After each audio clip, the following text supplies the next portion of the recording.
you, Heavenly Father. Thank you, Jesus. സ്വർഗസ്ഥ പിതാവിൻ്റെയും കർത്താവായ യേശു ക്രിസ്തുവിൻ്റെയും നാമത്തിലുള്ള സ്നേഹവന്ദനം ഈ ഹോളിൽ ഈ ശബ്ദ കാഴ്ച പരിധിയിൽ ഇപ്പോഴും തുടർന്നും ദൈവത്തിൻ്റെ ചിന്തകൾ ശ്രവിക്കുന്ന ഏവരെയും അറിയുകയാണ്.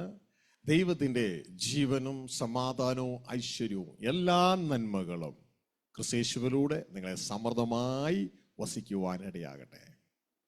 Greetings of love in the name of God our Father and our Lord and Savior Jesus Christ to everyone listening through this message who is present in this hall and listening through other media. May the life, peace and prosperity reign in your life through our Lord and Savior Jesus Christ in abundance and all the other blessings from God as well. പ്രിയ സഹോദരങ്ങളെ, തിരുവത്താഴ് ശുശ്രൂഷയുമായുള്ള ബന്ധത്തിലേക്ക് നമ്മൾ കടന്നു വരികയാണ്. ഞാൻ പലപ്പോഴും കാണുന്നത് മക്കൾക്ക് എത്ര കൊടുത്താലും മതിയാകാത്ത അമ്മയെ പോലെയാണ് സ്വർഗസ്ഥ പിതാവ്. അമ്മയെ മതി എന്ന് പറഞ്ഞാലും മോനെ ഇതുകൂടി കഴിക്കുക, മോളെ ഇതുകൂടി കഴിക്കുമെന്ന് പറയുന്ന അമ്മയെ പോലെ സ്വർഗസ്ഥ പിതാവ് വീണ്ടും വീണ്ടും നമ്മളെ ഫീഡ് ചെയ്യുകയാണ്. ഇതാ ഈ തിരുവത്താഴ് ശുശ്രൂഷയുടെ രണ്ടാമത്തെ മെസ്സേജാണ് ദൈവം തരുന്നത്. ആ മെസ്സേജിന്റെ ടൈറ്റിൽ ഇതാണ്: പിശാച് ഉണ്ടാക്കി തരുന്ന കഴിവുകൾ നമ്മുടെ നാശമാണ്. ദൈവം അനുവദിക്കുന്ന നമ്മുടെ ബലഹീനതകൾ നമ്മുടെ ബലമാണ്. ആഴമേറിയ സന്ദേശമാണ്. സാധാരണക്കാർക്ക് കിട്ടാൻ പ്രയാസമാണ്. ഒരല്പം ആത്മീയരായവർക്ക് മാത്രമേ ഇത് വിവേചിച്ച് മനസ്സിലാക്കുവാൻ കഴിയുകയുള്ളൂ. അതുകൊണ്ട് ശ്രദ്ധയോടുകൂടി ആയിരിക്കണം. ഒന്നുകൂടി പറയാം, പിശാച് ഉണ്ടാക്കി തരുന്ന കഴിവുകൾ, പിശാച് കഴിവുകൾ ഉണ്ടാക്കി തരും, അത് നമ്മുടെ നാശമാണ്. ദൈവം അനുവദിക്കുന്ന ബലഹീനതകൾ നമ്മുടെ ബലമാണ്. So, dear brothers, as you know, God our Father is like a mother who feeds her children, and even after the children has been fed, she still wants to feed the children more. And the same manner, God the Father is giving us more and more daily bread, more and more messages today. And the topic of the second message for today is the abilities that Satan grants us leads to our destruction, but the weaknesses that God permits is our strength.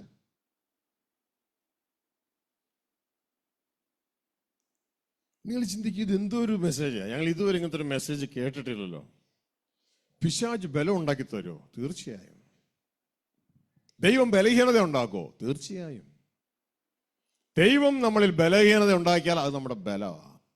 പിശാച് നമ്മളിൽ ബലം ഉണ്ടാക്കിയാൽ അത് നമ്മുടെ ബലഹീനതയുമാണ്. വ്യക്തതയോട് മനസ്സിലാക്കുക. തിരുവത്താഴ് ശുശ്രൂഷ മുമ്പിലിരിക്കുന്നു. ബൈബിളിലെ ഏറ്റവും പ്രധാനപ്പെട്ട വാക്യം എന്ന് സ്വർഗത്തിലെ ദൈവത്തിന്റെ പുത്രനായ ക്രിസ്തു ഒരു ദൈവദാസന് വെളിപ്പെടുത്തി കൊടുത്ത ഏശയ്യാ 53:10 നമുക്ക് കാണാം, സ്വർഗത്തിലെ ദൈവം തന്റെ പുത്രനായ ക്രിസ്തുവിന് ഒരു ബലഹീനത ഉണ്ടാക്കി കൊടുക്കുന്നു. എന്താണ് ആ ബലഹീനത? അവിടെ എഴുതിയിരിക്കുന്നു, അവനെ തകർത്ത് കളവാൻ ദൈവത്തിന് ഇഷ്ടമായി. ദൈവമുണ്ടാക്കുന്ന ബലഹീനത. തന്റെ പുത്രനായ ക്രിസ്തുവിന് ബലഹീനത ഉണ്ടാക്കുന്ന അപ്പൻ, പക്ഷെ ആ ബലഹീനത ഇന്ന് നമ്മളുടെ ഏറ്റവും വലിയ ബലമാണ്. ഹല്ലേലൂയ. ആ ബലഹീനത ഇന്ന് നമ്മളുടെ ഏറ്റവും വലിയ ബലമാണ്. ആ വാക്യം ഒന്ന് വായിച്ച്, സ്റ്റാർട്ടിങ് മാത്രം. എന്നാൽ ക്രിസ്തുവിനെ തകർത്ത് കളവാൻ യഹോവയ്ക്ക് ഇഷ്ടം തോന്നി. ക്രിസ്തുവിന് ഒരു മകനെ തകർത്ത് കളയാൻ അപ്പന് ഇഷ്ടം തോന്നുന്നു. മകന് ബലഹീനത വരുത്തുന്ന അപ്പൻ, പക്ഷെ ആ ബലഹീനതയാണ് ഇന്ന് നമ്മുടെ ശക്തി. ഇതുകൊണ്ടാണ് ദൈവത്തിന്റെ വചനം പറയുന്നത്, I can do all things in Christ which strengtheneth me. എന്നെ ശക്തനാക്കുന്നവൻ മുഖാന്തര. ആരാണത്? ക്രിസ്തു മുഖാന്തര ഞാൻ സകലത്തിനും മതിയായതാ. അപ്പനൊരുക്കിയ ബലഹീനത ഇന്ന് നമ്മളുടെ ബലമാണ്. So this message may be a little bit confusing and you'll have to discern it with the Spirit. You may be wondering, does Satan create strength? Does Satan grant strength to people? And you may be wondering, does God allow weaknesses in people? And the answer is, it is true. Both of them are true. Especially if you read the book of Isaiah, chapter 53, verse 10, which God revealed to a certain man of God to be the most important verse in the Bible. And here it says, "Yet it was the Lord's will to crush him and to cause him to suffer." So God the Father is crushing his Son Jesus Christ, and he's also allowing him to cause him to suffer. So you may be wondering why. Now God allowed a weakness in Jesus Christ, but if you look at it now, that weakness is the greatest strength that God granted to all of us, to Christ and to all of us. ശ്രദ്ധിച്ചേ പ്രിയ കുഞ്ഞുങ്ങളെ, ഇന്ന് നമ്മുടെ ബലം എന്നാണെന്നറിയാമോ? ക്രിസ്തുവിലാണ്. പക്ഷെ അനേകർ ഉപയോഗിക്കുന്നില്ല, ഒന്ന് മാത്രമേ ഉള്ളൂ. ഫിലിപ്പി ലേഖനം 4:13 പറയുന്നു, എല്ലാ മേഖലയിലും എനിക്ക് ജയമുണ്ട്. ഏതിൽ? പുതിയ സൃഷ്ടിയിൽ. പക്ഷെ മനുഷ്യന് പുതിയ സൃഷ്ടിയെക്കുറിച്ച് തിരിച്ചറിവില്ല. അവർക്ക് അറിയാവുന്നതൊരു മതസംവിധാനമാണ്, ക്രിസ്തീയ മതം. അത് ഒന്ന് തിരിച്ചറിയണം. വായിച്ച 4:13, എന്നെ ശക്തനാക്കുന്നവൻ മുഖാന്തരം ഞാൻ സകലത്തിനും മതിയാകുന്നു. എന്നെ ശക്തനാക്കുന്നവൻ മുഖാന്തരം. ഇത് എന്തിലാ ഈ ശക്തനാക്കുന്നേ? ക്രിസ്തുവില. ഇതൊരു ഫെസിലിറ്റിയാണ് നമുക്കുള്ള. I can do all things in Christ. അതാണ് പുതിയ സൃഷ്ടി. In Christ, not in Adam, in Christ which strengtheneth me. എന്നെ ശക്തിപ്പെടുത്തുന്നത് അതാണ്. എന്നെ ശക്തിപ്പെടുത്തുവാൻ തക്കവണ്ണം സ്വർഗത്തിലെ ദൈവം തന്റെ പുത്രനായ ക്രിസ്തുവിന് ഒരു ബലഹീനത ഒരുക്കി. അതാണ് നമ്മൾ ഇന്ന് ഓർക്കാൻ പോകുന്നത്. ആ ബലഹീനതയിൽ ക്രിസ്തു തോറ്റു ഈ ലോകത്തിന്റെ മുമ്പാകെ. പക്ഷേ ആത്മലോകത്തിന്റെ മുമ്പാകെ ഒരു വമ്പൻ ജയമായിരുന്നു. ഇതാ ദൈവത്തിന്റെ വചനം പറയുന്നത്. അവൻ ക്രൂശിൽ വെച്ച് മനുഷ്യർ കണ്ടു, അവൻ തോറ്റു, ചത്തുപോയി. വാഴ്ചകളെയും അധികാരങ്ങളെയും ആയുധവർഗം വെപ്പിച്ച് അവരെ പരസ്യമായി കാഴ്ചയാക്കി അവരുടെ മേൽ ജയ ഉത്സവം കൊണ്ടാടി. ഒരു പുതിയ സിസ്റ്റം രൂപീകരിക്കുകയായിരുന്നു ദൈവം. So one of the things that we must realize is that we are very strong today, and the strength is not in the old creation, though it's in the new creation. And only many of us do not utilize the strength because we haven't moved into the new creation. But in the new creation we are strong, and that is, if you read the book of Philippians chapter 4 verse 13, it says, "I can do all things through Christ who gives me strength." So if you are in the new creation, if we are in Christ, through Christ you can do all things because he gives you strength. So our strength is in Christ in the new creation. But to give us the strength in new creation, our Father in heaven allowed a weakness to our Lord and Savior Jesus Christ. And we'll be remembering about that weakness in the Holy Communion today.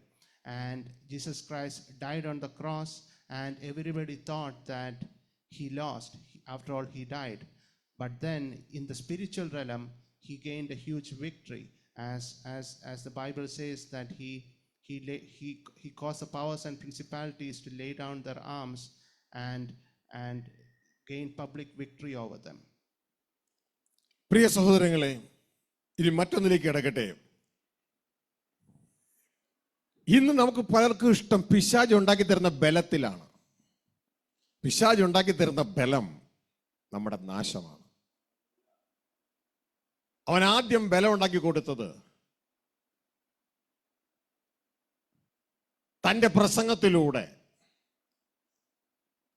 സത്യം നുണയും ചേർത്ത് പ്രസംഗിച്ച തന്റെ പ്രസംഗത്തിലൂടെ ഏദനിലായിരുന്നു താൻ ആദ്യം ബലം ഉണ്ടാക്കി കൊടുത്തത്. അവൻ കുറെ സത്യങ്ങൾ പറഞ്ഞു, അതിൻ്റെ ഇടയിൽ ചില നുണകളും തിരികെ കയറ്റി. പ്രസംഗിച്ചത് ഹവ്വയോടായിരുന്നു.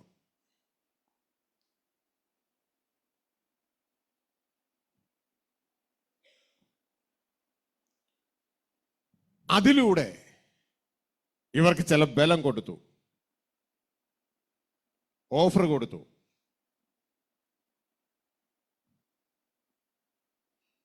സംശയം ചോദിച്ചാണ് വന്നത്.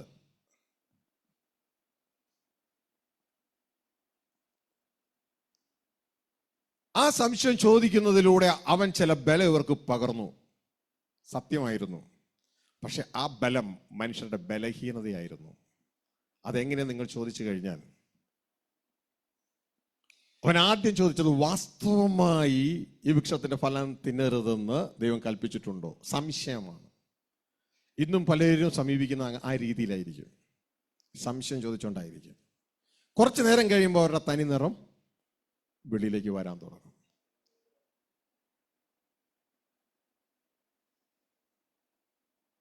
ഹവ്വ തിരിച്ചു പറഞ്ഞു, എല്ലാ വൃക്ഷത്തിന്റെയും ഫലം ഞങ്ങൾക്ക് തിന്നാം, പക്ഷെ ഞങ്ങൾ മരിക്കാതിരിക്കേണ്ടതിന് നന്മ തിന്മകളെ കുറിച്ചുള്ള ഈ അറിവിന്റെ ഫലം, വൃക്ഷഫലം തിന്നരുതെന്ന് പറഞ്ഞിട്ടുണ്ട്.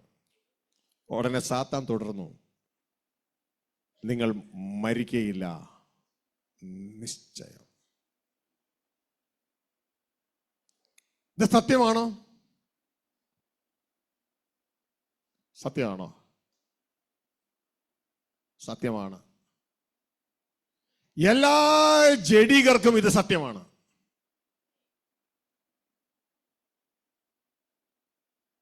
ആത്മീയമായി വിവേചിക്കുന്നതിന് അത് സത്യമല്ല. തിന്നിട്ട് അവർ മരിച്ചായിരുന്നോ? ജഡത്തിൽ മരിച്ചില്ല. ഇങ്ങനെയാണ് സാത്താന്റെ സുവിശേഷീകരണം. ഇന്ന് ദൈവമക്കളെ ബലഹീനമാക്കുന്ന ഇതേ സുവിശേഷീകരണമാണ്. പുതിയ സൃഷ്ടിയെക്കുറിച്ച് ഒരു വാക്കുപോലും മിണ്ടാതെ, യേശു പ്രസംഗിച്ച ദൈവരാജ്യ സുവിശേഷത്തെക്കുറിച്ച് ഒരു വാക്കുപോലും മിണ്ടാതെ യേശുവിനെ അറിയിക്കും. എന്നിട്ട് ജനത്തെ ക്രിസ്തു മതത്തിലാക്കും. ജനത്തിന് അവരുടെ ശക്തി കേന്ദ്രം അറിഞ്ഞുകൂടാ. ജനത്തിന് ദൈവരാജ്യത്തെക്കുറിച്ച് അറിയത്തില്ല. ദൈവരാജ്യത്തിലേക്കുള്ള അവരുടെ പ്രവേശനം എന്ന് പറയുന്നത് പുതിയ സൃഷ്ടിയാണെന്ന് അവർക്ക് അറിയത്തില്ല. അവരുപയോഗിക്കേണ്ട നിയമം ലോ ഓഫ് ദ സ്പിരിറ്റ് ആണെന്ന് അവർക്ക് അറിയത്തില്ല. അവരിന്ന് ന്യായപ്രമാണത്തിൽ കിടന്ന്, ജഡമണ്ഡലത്തിൽ കിടന്നുകൊണ്ട് നീന്തി തളരുകയാണ്. വ്യക്തമായി ഈ കാര്യം നാം തിരിച്ചറിയണം. ഞാൻ ഇനിയും പറഞ്ഞു പോയാൽ ട്രാൻസ്ലേറ്റ് ചെയ്യുന്ന ആൾ ഭയങ്കര ബുദ്ധിമുട്ടിലായി പോവും. അതുകൊണ്ട് So now there is a second side to this coin, which is that Satan also gives you strength, gives strength to people.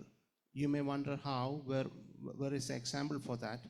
And the example for this is found in Genesis, in the Garden of Eden. And here you see that Satan approached Eve, and firstly he started by asking few doubts, and the doubts sound genuine, but later on he turned his plate and began to take a sermon to Eve and strengthen her to do some certain thing, which led to her and as well as Adam's destruction. So here we see that first he asked, did God really say you must not eat from any tree in the garden? So he started by asking doubts, and then the women answered serpent, we may eat the fruit of the trees of the garden, but about the fruit of the tree in the middle of the garden, God has said, you must not eat of it or touch it, or you will die. And he replied, you will surely not die. So serpent replied to her, sure, you will surely not die. So he starts by asking doubt, and then he starts by giving a sermon.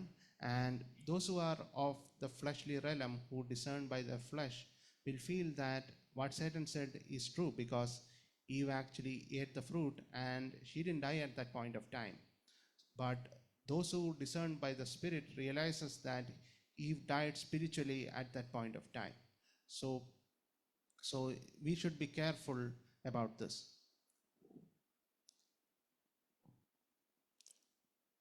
സാത്താൻ തുടർന്നു. അതിന്റെ 5-ാം വാക്യത്തിൽ,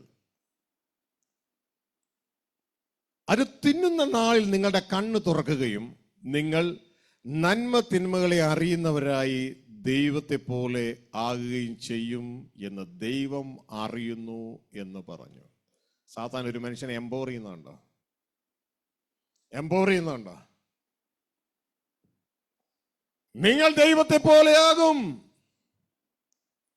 നിങ്ങൾ ദൈവത്തെ പോലെയാകും. Empower ചെയ്യുന്നുണ്ടോ? ഇവരത് കഴിച്ചപ്പോ ദൈവത്തെ പോലെ ആയോ?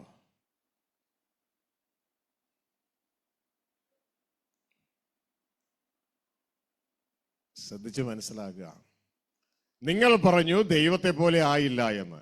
എന്നാൽ ആത്മാവാകുന്ന ദൈവം, ആത്മീയരുടെ തലവനായെന്ന ദൈവം പറഞ്ഞു ദൈവത്തെ പോലെ ആയി. ആരാ ആത്മീയര്? നിങ്ങളോ ദൈവമോ?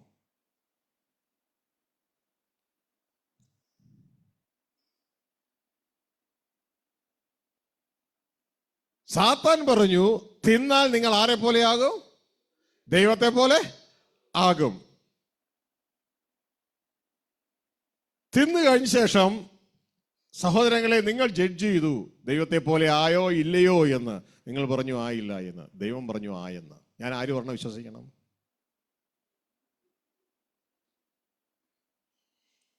തുടർന്ന് ദൈവം തന്റെ പുത്രനാണ് ഞാൻ വിശ്വസിക്കുന്നു, അല്ലെങ്കിൽ തന്റെ മുമ്പിൽ നിൽക്കുന്നവരോട് പറയുകയാണ്, മനുഷ്യർ നന്മ തിന്മകളുടെ ഫലം കഴിച്ച് നമ്മിൽ ഒരുവനെ പോലെ ആയി തീർന്നിരിക്കുന്നു. നമ്മളുടെ ജഡ്ജ്മെന്റ് പലപ്പോഴും തെറ്റിപ്പോകും. ദൈവം പറയാണ് നമ്മിൽ ഒരുവനെ പോലെ ആയി തീർന്നു മനുഷ്യൻ. സാത്താൻ പറഞ്ഞ സത്യമല്ലേ? തുടർന്ന് ദൈവം പറഞ്ഞു, അതിന്റെ 22-ാം വാക്യാണ്, ഇനി ജീവവൃക്ഷത്തിന്റെ ഫലവും കൂടി പറിച്ചു നിന്നിട്ട് എന്നേക്കും ജീവിക്കാതിരിക്കാൻ അവരെ പുറത്താക്കണം. ഹല്ലേലൂയ. വായിച്ചേ 22. യഹോവയായ ദൈവം മനുഷ്യൻ നന്മതിന്മകളെ അറിവാൻ തക്കവണ്ണം നമ്മിൽ ഒരുത്തനെ പോലെ ആയി തീർന്നിരിക്കുന്നു. ഇപ്പോൾ അവൻ കൈനീട്ടി ജീവവൃക്ഷത്തിന്റെ ഫലം കൂടി പറിച്ചു തിന്ന് എന്നേക്കും ജീവിപ്പാൻ സംഗതി വരരുത് എന്ന് കൽപ്പിച്ചു. അപ്പൊ ദൈവം പറയാണ് മനുഷ്യൻ നമ്മിൽ ഒരുവനെ പോലെ ആയി തീർന്നിരിക്കുന്നു. ഹല്ലേലൂയ. ഏത് വിഷയത്തിൽ? നന്മ തിന്മകളെ തിരിച്ചറിയുവാനുള്ള വിഷയത്തിൽ. ഹല്ലേലൂയ. അപ്പോൾ പ്രിയ സഹോദരങ്ങളെ, ഇത് വ്യക്തതയോടെ ഞാനും നിങ്ങളും തിരിച്ചറിയണം. ഇങ്ങനെ ഞാനും നിങ്ങളും നന്മ തിന്മകളെ തിരിച്ചറിയാനുള്ള കഴിവുണ്ടാക്കി തന്നതാരാ? നമ്മൾ വേറും ഫൂളിഷ്നെസ്സാ പറയുന്നത്, ദൈവമല്ല, പിശാചാണ് ഈ കഴിവുണ്ടാക്കി തന്നത്. ഹല്ലേലൂയ. ഈ കഴിവ് നമ്മുടെ ബലമല്ല, ബലഹീനതയാ. മനസ്സിലായോ? ഈ കഴിവ് നമ്മുടെ ബലമല്ല, ബലഹീനതയാണ്. യഥാർത്ഥത്തിൽ നമ്മുടെ ജീവിതത്തിൽ നന്മയും തിന്മയും തീരുമാനിക്കേണ്ടത് നമ്മളല്ല, നമ്മുടെ തലയായ ദൈവമാണ്. സാത്താൻ അത് അവിടുന്ന് ഷിഫ്റ്റ് ചെയ്തിട്ട് അത് ബോഡിയായ നമ്മിലേക്ക് ഷിഫ്റ്റ് ചെയ്തു തന്നു. ഹല്ലേലൂയ. ഇത് നമ്മുടെ ബലമല്ല, ബലഹീനതയാണ്. അതുകൊണ്ട് എന്ത് സംഭവിച്ചു? അടുത്ത നിമിഷം നമുക്ക് നമ്മുടെ അക്കോമഡേഷൻ നഷ്ടപ്പെട്ടു. അടുത്ത നിമിഷം നമുക്ക് നമ്മുടെ തേജസ് നഷ്ടപ്പെട്ടു. അടുത്ത നിമിഷം നമുക്ക് നമ്മുടെ പ്രൊവിഷൻ നഷ്ടപ്പെട്ടു. സാത്താൻ ഉണ്ടാക്കി തന്ന ബലം കൊണ്ട് എന്നാ സംഭവിച്ചേ? ബലഹീനതയാണ് സംഭവിച്ചത്. ഹല്ലേലൂയ. ശ്രദ്ധയോടെ മനസ്സിലാക്കുക, ദൈവം അനുവദിക്കുന്ന ബലഹീനത നമുക്ക് ബലമാണ്. സാത്താൻ ഉണ്ടാക്കി തരുന്ന ബലം നമുക്ക് ബലഹീനതയുമാണ്. So let's start by reading the book of Genesis chapter 3 verse 5. Here Satan says to Eve, "For God knows that in the day you eat of it, your eyes will be opened and you will be like God, knowing good and evil." So here we see that Satan is empowering Eve. He's strengthening Eve to eat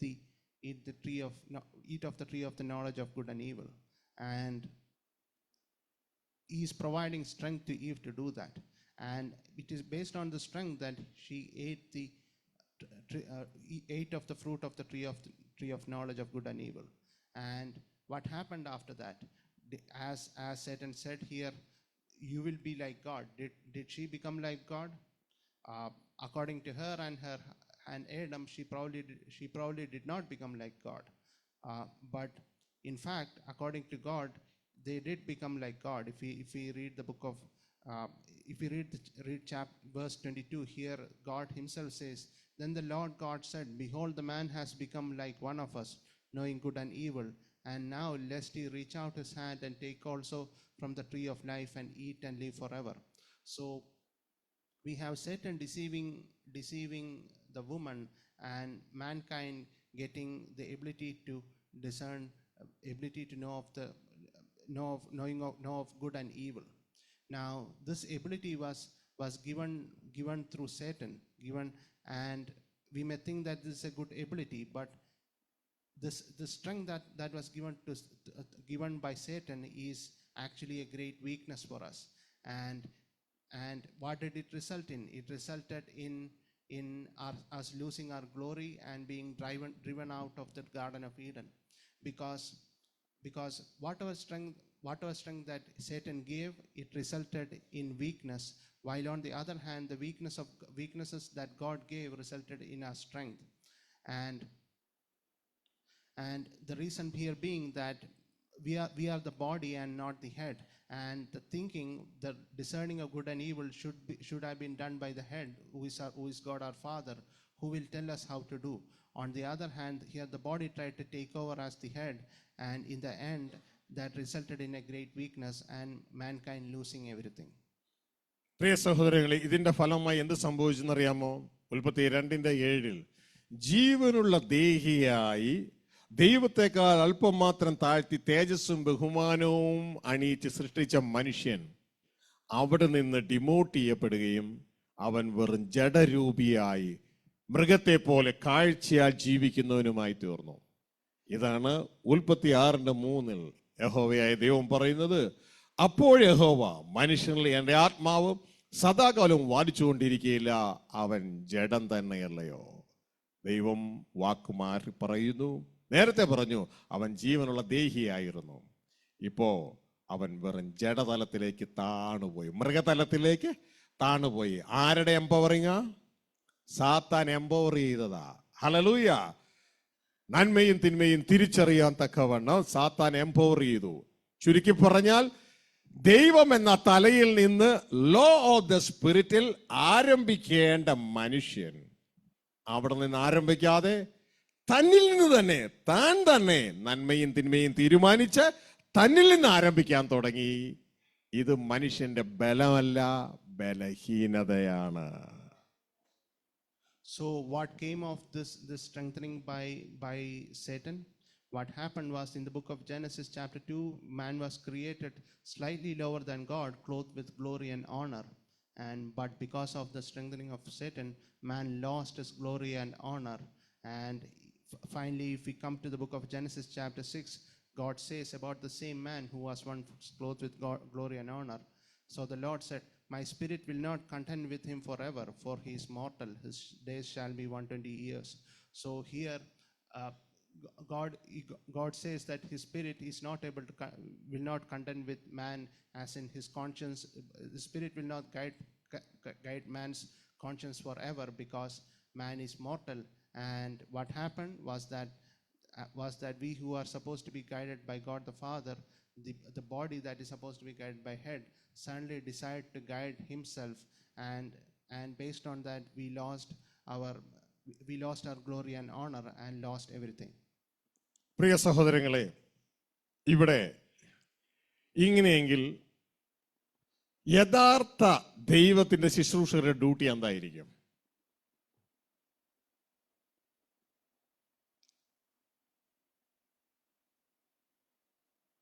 സാത്താൻ ഇവിടെ ചെയ്യുന്നത്, ആത്മാവിൽ നിന്ന് ആരംഭിക്കേണ്ട മനുഷ്യരെ സാത്താൻ അവരെ ശക്തിപ്പെടുത്തിയപ്പോൾ അവർ ഇപ്പോൾ ജഡത്തിൽ നിന്ന് ആരംഭിക്കുന്ന തലത്തിലേക്ക് കൊണ്ടുവന്നു. സ്വയത്തിൽ നിന്നും അതിൽ നിന്നും താഴ്ത്തി ജഡത്തെ ആരംഭിക്കുന്നതായി കൊണ്ടുവന്നു. യഥാർത്ഥ ദൈവദാസന്മാരുടെ ഒറിജിനൽ ആണെങ്കിൽ അവരുടെ ഡ്യൂട്ടി എന്തായിരിക്കും? ചോദിക്കും. നേരെ തല തിരിക്കും. ജഡത്തിൽ നിന്ന് ആരംഭിക്കുന്ന ഇവരെ ആത്മാവിൽ നിന്ന് ആരംഭിക്കുന്ന തലത്തിലേക്ക് കൊണ്ടുവരും. ശരിയല്ലേ? ഇങ്ങനെയാണ് ദൈവദാസന്മാരെ ഡിസൈൻ ചെയ്യേണ്ടത്. ഇതുകൊണ്ടാണ് അപ്പോസ്തലപ്രവൃത്തി 17-ാം അധ്യായത്തിൽ സുവിശേഷം അറിയിച്ചു വരുന്ന പൗലോസും ടീമും തെസ്സലോനിക്കയിൽ എത്തിയപ്പോൾ അവിടെ ഒരു ബഹളം ഉണ്ടായി. ഒരു കൂട്ടം പൗലോസിനെയും കൂട്ടരെയും അക്സെപ്റ്റ് ചെയ്തു, സ്വീകരിച്ചു. എന്നാൽ യഹൂദന്മാർ, അന്നത്തെ ദൈവത്തിന്റെ ആളുകൾ, ഇന്നത്തെ ക്രിസ്ത്യാനികളെ പോലെ യഹൂദന്മാർ ചില മാർക്കറ്റിലെ ചില ചീത്ത ക്യാരക്ടേഴ്സും കൂട്ടുപിടിച്ചിട്ട് ഇവർക്കെതിരെ ബഹളം ഉണ്ടാക്കിയിട്ട് അവരിങ്ങനെ വിളിച്ചു പറഞ്ഞു 17-6 ലോകത്തെ തലകീഴായി മറിക്കുന്നവർ ഇവിടെയും വന്നിട്ടുണ്ട്. അപ്പൊ യഥാർത്ഥ ശുശ്രൂഷ എന്തായിരിക്കും ചെയ്യുന്നത്? പിശാച് ദൈവം നേരെയാക്കി വെച്ചതിനെ തലകീഴാക്കിയതിനെ നേരെയാക്കുന്നവരായിരിക്കും യഥാർത്ഥ ശുശ്രൂഷകന്മാർ. ഹല്ലേലൂയ. ആത്മാവിൽ നിന്ന് ആരംഭിക്കേണ്ട മനുഷ്യൻ, ദൈവത്തിൽ നിന്ന് ആരംഭിക്കേണ്ട മനുഷ്യനെ ജഡത്തിൽ നിന്ന് ആരംഭിപ്പിക്കുന്ന പിശാചിന്റെ സിസ്റ്റത്തെ നേരെ തലതിരിച്ച് കൊണ്ടുവരികയാണ് ചെയ്യുന്നത്. മലയാളത്തിൽ അത് ക്ലിയർ അല്ല, എങ്കിലും ഒന്ന് വായിച്ചോളൂ, നമുക്ക് ഇംഗ്ലീഷിൽ വായിക്കാം. അവരെ കാണാഞ്ഞിട്ട് യോസേനെയും ചില സഹോദരന്മാരെയും നഗരാധിപന്മാരുടെ അടുക്കലേക്ക് ഇഴച്ചുകൊണ്ട് ഭൂലോകത്തെ കലഹിപ്പിച്ചവർ ഇവിടെയും എത്തി. ഇതാ അവിടെ എഴുതിയിരിക്കുകയാണ്, ഭൂലോകത്തെ കലഹിപ്പിച്ചവർ ഇവിടെ എത്തി എന്ന് പറയുമ്പോൾ അതിന് ഇംഗ്ലീഷിൽ എഴുതിയിരിക്കുകയാണ്, these that have turned the world upside down are come hither also. ലോകത്തെ തലകീഴായി മറിക്കുന്നവർ ഇവിടെയും എത്തിയിട്ടുണ്ട്. ഹല്ലേലൂയ. എൻ്റെ പ്രിയ മകനെ, പ്രിയ മകളെ, പിശാച് തലകീഴാക്കിയതിനെ നേരെയാക്കാനാണ് എന്നെയും നിങ്ങളെയും ദൈവം നിയമിച്ചാക്കി വെച്ചിരിക്കുന്നത്. പിശാച് നമുക്ക് തരുന്ന ബലം നമ്മളുടെ ബലമല്ല, അത് നമ്മുടെ നാശമാണ്. ദൈവം നമുക്ക് അനുവദിക്കുന്ന ബലഹീനതകൾ അത് നമ്മുടെ ബലഹീനതകളല്ല, അത് നമ്മുടെ ബലമാണ്. So what did Satan do to Eve? So what he did was that for Adam and Eve, who should have started from the Spirit, whose functioning should have started from the Spirit, and the Spirit is connected to God the Father, who should receive the instructions from God through Spirit. The Spirit was killed, and finally what the Spirit died, and both for Adam and Eve and for whole humanity, their guidance began to begin from their own flesh. So this is what Satan did, and finally the man who is supposed to start from the Spirit ended up starting from the flesh. Now, if this is what Satan did, what do you think a man of God must do?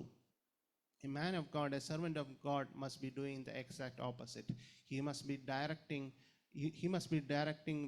human beings he must be directing the born again children to start from the Spirit rather than from the flesh, to live by the law of the Spirit and to take instructions from God through the law of the Spirit rather than from the flesh. And if you read the book of Acts chapter 17 verse 6, here we have a situation where Paul and his associates are in the town of Thessalonica in Greece, and they are preaching the gospel, and many people turned to them and got born again. But then there was certain Jews who gathered up certain unsavory characters from the market and turned against them and began to rouse some people against them. And here it's written, but when they could not find them, they dragged Jason and some other brothers before the city officials, shouting, these men who have turned the world upside down have now come here, and Jason has welcomed them into his home. So they themselves are describing that Paul and his associates are turning the world upside down, and that's what a servant of God does, because Satan turned the original world upside down by making human beings start from the flesh rather than from the Spirit, and a servant of God must turn that again upside down by having a person live by the law of the Spirit, by starting from the Spirit and rather than from the flesh. പ്രിയ സഹോദരങ്ങളെ, ഏതെനിലെ കാര്യം പറഞ്ഞിട്ട് വേണം ഇനി ചർച്ചിലെ കാര്യത്തിലേക്ക് വരാൻ, ചർച്ചിലെ പറഞ്ഞിട്ട് വേണം കുടുംബജീവിതത്തിലേക്ക് വരാനായിട്ട്. ഏതെനിലെ ആക്ച്വലി എന്താ സംഭവിച്ചേ? അല്ല, ആളുകളൊക്കെ കുറേയൊക്കെ പറഞ്ഞു കഴിയുമ്പോൾ അവസാനം ചോദിക്കും, അല്ല വാസ്തവമായി എന്താ സംഭവിച്ചേ, അതൊന്ന് പറ. വാസ്തവമായി എന്നാ സംഭവിച്ചേ? സംഭവിച്ചു ഇത്രയേ ഉള്ളൂ, സിമ്പിളാണ്. ശരീരത്തെ എടുത്ത് തലയാക്കി. ശരീരത്തെ എടുത്ത് തലയാക്കി.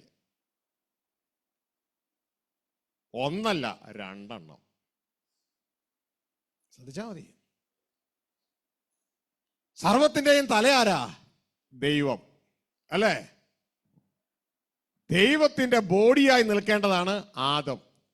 ആദത്തിന്റെ ബോഡിയായി നിൽക്കേണ്ടതാണ് ഹവ്വ. ഹവ്വ കയറി ആദത്തിന്റെ തലയായി, ആദം കയറി ദൈവത്തിന്റെ തലയായി. അതിന് ദൈവം കൂട്ടാക്കിയില്ല, ദൈവം ആദത്തെ പുറത്താക്കി. പിടുത്തം കിട്ടിയ? ചുരുക്കി പറഞ്ഞാൽ സംഭവിച്ചത് നേരെ ദൈവം വെച്ച അവസ്ഥയെ നേരെ തല തിരിച്ചു. അതിനെ നേരെ ആകുന്നതാണ് യഥാർത്ഥ ദൈവദാസൻ. മനസ്സിലായോ? അതാണ് പൗലോസിന് വീണ പേര്, ആ ടീമിന് വീണ പേര്. Those they turn the world upside down come hither. Hallelujah. ലോകത്തെ തലകീഴായി മറിക്കുന്നവർ, പിശാച് തലകീഴാക്കിയ ലോകത്തെ ദൈവത്തിന് വേണ്ടി നേരെയാക്കുന്നവർ ഇവിടെയും വന്നിട്ടുണ്ട്. അല്ലാണ്ട് അതിനോട് ചേർന്ന് നിൽക്കുന്നവരല്ല, ക്രിസ്തുവോട് ചേർന്ന് നിൽക്കുന്നവർ. So, coming back to the Garden of Eden, what exactly happened there? We must first examine that before we examine what happens in the church as well as in the family. So, if you look at the Garden of Eden, what actually happened there was that the body became the head, and not once but twice. So you have Eve who is now becoming the head of Adam, and Adam who is now becoming the head, who is trying to become the head of God. Of course, God didn't allow that, and they were removed from the Garden of Eden. So the world was turned upside down. According to the original system, God was the head, and then from God was the head of Adam, and Adam was the head of Eve. But now you have the reversal of that happening, and that turned the world upside down. And then you have now in the book of Acts verse 17 where it says these men who turned the world upside down have now come here. So Paul and his associates are already turning the already upside down world back upside down so that it comes the right way up, so that the people are guided by the law of the Spirit. പ്രിയ മകൻ അവസാനിപ്പിച്ച law of the spirit എന്നും പറഞ്ഞുകൊണ്ട്, നിങ്ങൾ law of the spirit എന്ന് പറഞ്ഞാൽ എന്താണെന്ന് മനസ്സിലായി ഇതുവരെ? Right ഓർഡറിലേക്ക് കൊണ്ടുവരികയാണ്. ഹല്ലേലൂയ. അതാണ് ഇന്ന് സഭകൾ പഠിപ്പിക്കാത്തൊരു സാധനം. നമുക്ക് അറിഞ്ഞും കൂടാ. ദൈവത്തിന്റെ വചനം പറയുന്നു, ലോ ഓഫ് ദ സ്പിരിറ്റിൽ വർക്ക് ചെയ്യുന്നവരാണ് ദൈവത്തിന്റെ മക്കൾ. ആത്മാവാൽ നടത്തപ്പെടുന്നവരാണ് ദൈവത്തിന്റെ മക്കൾ. ഹല്ലേലൂയ. അങ്ങനെ ഈ ലോകത്തിൽ ആരെങ്കിലുമൊക്കെ പ്രസംഗിക്കുന്നുണ്ടോ എന്ന് എനിക്ക് അറിഞ്ഞുകൂടാ. പ്രസംഗിക്കുന്നുള്ളവർക്കായി ദൈവത്തിന് സ്തോത്രം, പഠിപ്പിക്കുന്നവർക്കായി ദൈവത്തിന് സ്തോത്രം. എന്നാൽ നിങ്ങൾ അനുഗ്രഹിക്കപ്പെട്ട ജനമാ. പക്ഷേ അതനുസരിച്ച് ജീവിക്കുന്നില്ല എങ്കിൽ നമ്മൾ ആദ്യം കേട്ട മെസ്സേജിന്റെ ഒരു ഭാഗമായി തീരും. അങ്ങനെ ആകരുത്. ദൈവം നമ്മളെ കേൾപ്പിച്ചു, അതനുസരിച്ച് ജീവിക്കുക. എൻ്റെ പ്രിയ സഹോദരങ്ങളെ, ഇനി ആ ഭാഗത്ത് നിന്ന് ഏതെല്ലാം സംഭവിച്ചതാണ് നാം ഇപ്പോൾ കേട്ടത്. ഇനി ചർച്ചിലേക്ക് കയറി വരാം. അപ്പൊ നമുക്ക് അവിടെ മനസ്സിലാക്കാം അവിടെ എന്താണ് സംഭവിച്ചുകൊണ്ടിരിക്കുന്നതെന്ന്. So dear brothers, as the word of God says, those who are guided by the law of the Spirit are the sons of God, and you are all blessed, and I believe you are all like that. Else what will happen is what we described in the first sermon of the day, and let that not happen to any of us. And with that we will come back to what's happening in the church. ചർച്ചിൽ സംഭവിക്കുന്നതും ഇത് തന്നെ മേജറായിട്ട് ശ്രദ്ധിച്ച്, ചർച്ചിൽ സംഭവിക്കുന്നത് ഇത് തന്നെ. ഇത് ജനം ദൈവമക്കളെ തിരിച്ചറിയണം. ദൈവത്തിന്റെ വചനം പറയുന്നു എല്ലാവരും ഇത് അറിയണം. 1 Corinthians 11:3 ഏത് സ്ത്രീയുടെയും തല പുരുഷൻ, പുരുഷന്റെ തല ക്രിസ്തു, ക്രിസ്തുവിന്റെ തല ദൈവം എന്ന് സഭയിലെ എല്ലാ മക്കളും അറിയണമെന്ന് ദൈവത്തിന്റെ വചനം പറഞ്ഞിട്ട് എത്ര മക്കൾക്ക് ഇത് അറിയാം? സഭകളിൽ ഇത് വായിക്കത്തില്ല, പക്ഷെ നാം ഇത് അറിയണം. വായിച്ചാട്ടെ. എന്നാൽ ഏത് പുരുഷന്റെയും തല ക്രിസ്തു, സ്ത്രീയുടെ തല പുരുഷൻ, ക്രിസ്തുവിന്റെ തല ദൈവമെന്ന് നിങ്ങൾ അറിയണം എന്ന് ഞാൻ ആഗ്രഹിക്കുന്നു. നിങ്ങൾ അറിയണം എന്ന് പറഞ്ഞാൽ അത് അറിയണ്ടെന്നാണോ അതോ അറിയണമെന്നാണോ? അറിയണം, അല്ലെങ്കിൽ സാത്താൻ തലതിരിക്കും. ഏതിനെ തലതിരിച്ചവൻ ഇവിടെയും തല തിരിക്കും. നിങ്ങൾ ഈ സാധാരണ മേഖലയിലേക്ക് നോക്കിക്കഴിഞ്ഞാൽ കുറച്ച് കുടുംബങ്ങൾ ഒഴിച്ചും കുറച്ച് സഭകൾ ഒഴിച്ചും ഇതെല്ലാം തലതിരിഞ്ഞ് കിടക്കുക. ആരാ തലതിരിച്ചേ? ഉൽപ്പത്തിൽ കയറിയവൻ, ഏദനിൽ കയറിയവൻ സഭകളിലും കുടുംബങ്ങളിലും കയറി തലതിരിച്ചിട്ടിരിക്കുക. അതാണ് ഈ കുടുംബങ്ങളുടെ നാശം. പിശാച് എംപവർ ചെയ്തിരിക്കുക. പിശാച് എംപവർ ചെയ്തിരിക്കുകയാ. ശരീരത്തെ തലയാക്കുന്നതിൽ പിശാച് എവിടെയൊക്കെ ജയിച്ചു അവിടെയൊക്കെ തകർച്ചയായിരിക്കും. കാരണം സാത്താൻ വരുന്നത് അറക്കുവാൻ, മുടിപ്പിക്കുവാൻ, നശിപ്പിക്കാനാവും വരുന്നേ. ഹല്ലേലൂയ. അതുകൊണ്ട് ദൈവത്തിന്റെ വചനം പറഞ്ഞു, സാത്താന് ഇടം കൊടുക്കരുത്. So now what's happening in the church? What's happening in the church is the inversion of the right order that God has set. And the Bible says that you should be aware of the fact that the head of a woman is her husband, and the head of the husband is the Christ, and the head of Christ is God the Father. So this thing that we should all be aware about, we are not aware about now, and there is an inversion of that happening. And this was done by Satan back in the Garden of Eden. And Satan, who wants to destroy us, did this, and you shouldn't give him opportunity to do it. ശ്രദ്ധിച്ചാട്ടെ, ഇവിടെ യേശു ക്രിസ്തു നമ്മുടെ കർത്താവാണ്, ദൈവത്തിന്റെ പുത്രനാണ്. സ്വർഗീയ പിതാവിനെ നാം ബഹുമാനിക്കുന്നത് പോലെ എല്ലാ ബഹുമാനവും ക്രിസ്തുവിന് നാം കൊടുക്കണം.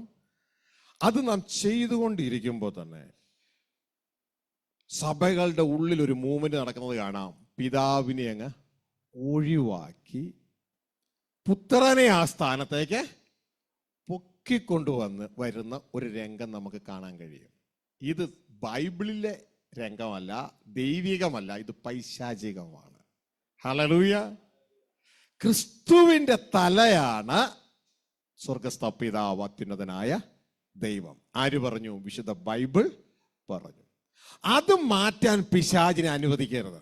ഇനി അത് മാറിയില്ല എന്ന് ആരെങ്കിലും വാദിച്ചു വരുന്നെങ്കിൽ അതിൻ്റെ വ്യക്തമായ തെളിവാണ് ഈ പാഠപുസ്തകം.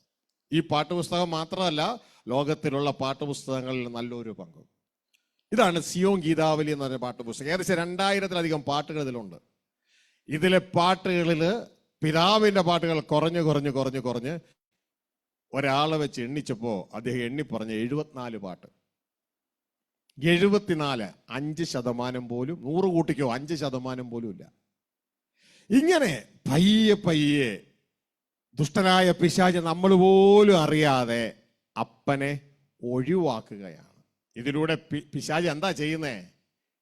യേശു പറഞ്ഞു, കുടുംബത്തിലെ ബലവാനെ പിടിച്ച് കെട്ടിയിട്ടല്ലാതെ കുടുംബത്തിൽ നിന്നൊന്നും മോഷ്ടിക്കാൻ കഴിയുകയില്ല. നമ്മുടെ കുടുംബത്തിലെ ബലവാൻ ആരാന്നറിയോ? യേശു ക്രിസ്തു പറയുന്നു, എന്റെ കയ്യിൽ നിന്ന് നിങ്ങളെ പിടിച്ചു പറിക്കാൻ കഴിവുള്ള ഒരുത്തനും ഇല്ല. അതിന്റെ കാരണം യേശു പറയുന്നു, ഞാനെന്നല്ല, താനെന്നല്ല, നിങ്ങളെ എനിക്ക് തന്ന എന്റെ പിതാവുണ്ടല്ലോ, എല്ലാവരെക്കാളും വലിയതാ. പിതാവിന്റെ കയ്യിൽ നിന്ന് പിടിച്ചു പറിക്കാൻ കഴിവുള്ള ഒരുവനും ഇല്ല. അങ്ങനെയെങ്കിൽ ആ ബലവാനെ അങ്ങ് പിടിച്ചു കെട്ടാൻ ആർക്കെങ്കിലും പറ്റുമോ? പറ്റില്ല. പക്ഷേ നമ്മളെ ആ ബലവാനിൽ നിന്ന് ഒഴിവാക്കാൻ പിശാചിന് പറ്റും, നമ്മുടെ അറിവില്ലായ്മ നിമിത്തം. അതിന് സമ്മതിക്കരുത്. ഹല്ലേലൂയ. ഏദനിൽ എന്താണോ ശരീരത്തെ കൊണ്ട് തലയാക്കുന്ന പിശാചിന്റെ പദ്ധതി, ഇവിടെയും പിശാച് അത് തന്നെയാണ് ചെയ്യുന്നത്. ക്രിസ്തു ശരീരമാണ്, സ്വർഗസ്ഥ പിതാവ് തലയാണ്. ദൈവത്തിന്റെ സർവസമ്പൂർണതയും ശരീരരൂപത്തിൽ ക്രിസ്തുവിൽ വസിക്കുന്നു. അതിന്റെ തെളിവാണ് എവിടെയും ക്രിസ്തുവിനെ കുറിച്ച് പറയുമ്പോൾ ദൈവവചനം പറയുന്നു, അത്യുന്നതനായ ദൈവം തല ക്രിസ്തു മുഖാന്തരം, ശരീരം മുഖാന്തരം സകലത്തെയും സൃഷ്ടിച്ചു, സകലത്തെയും പരിപാലിക്കുന്നു. മനസ്സിലായോ? ഹല്ലേലൂയ. തലയ്ക്ക് സ്വയമേ എല്ലാം ചെയ്യാൻ കഴിയും, ശരീരത്തിന് സ്വയമേ ഒന്നും ചെയ്യാൻ കഴിയുകയില്ല. ഇതാ യേശു പറയുന്നത്, എൻ്റെ പിതാവ് എൻ്റെ തല ചെയ്ത് കാണുന്നതല്ലാതെ ശരീരമായി എനിക്ക് സ്വയമേ ഒന്നും ചെയ്യുവാൻ കഴിയുകയില്ല. തല തല തന്നെയാണ്, ശരീരം ശരീരം തന്നെയാണ്.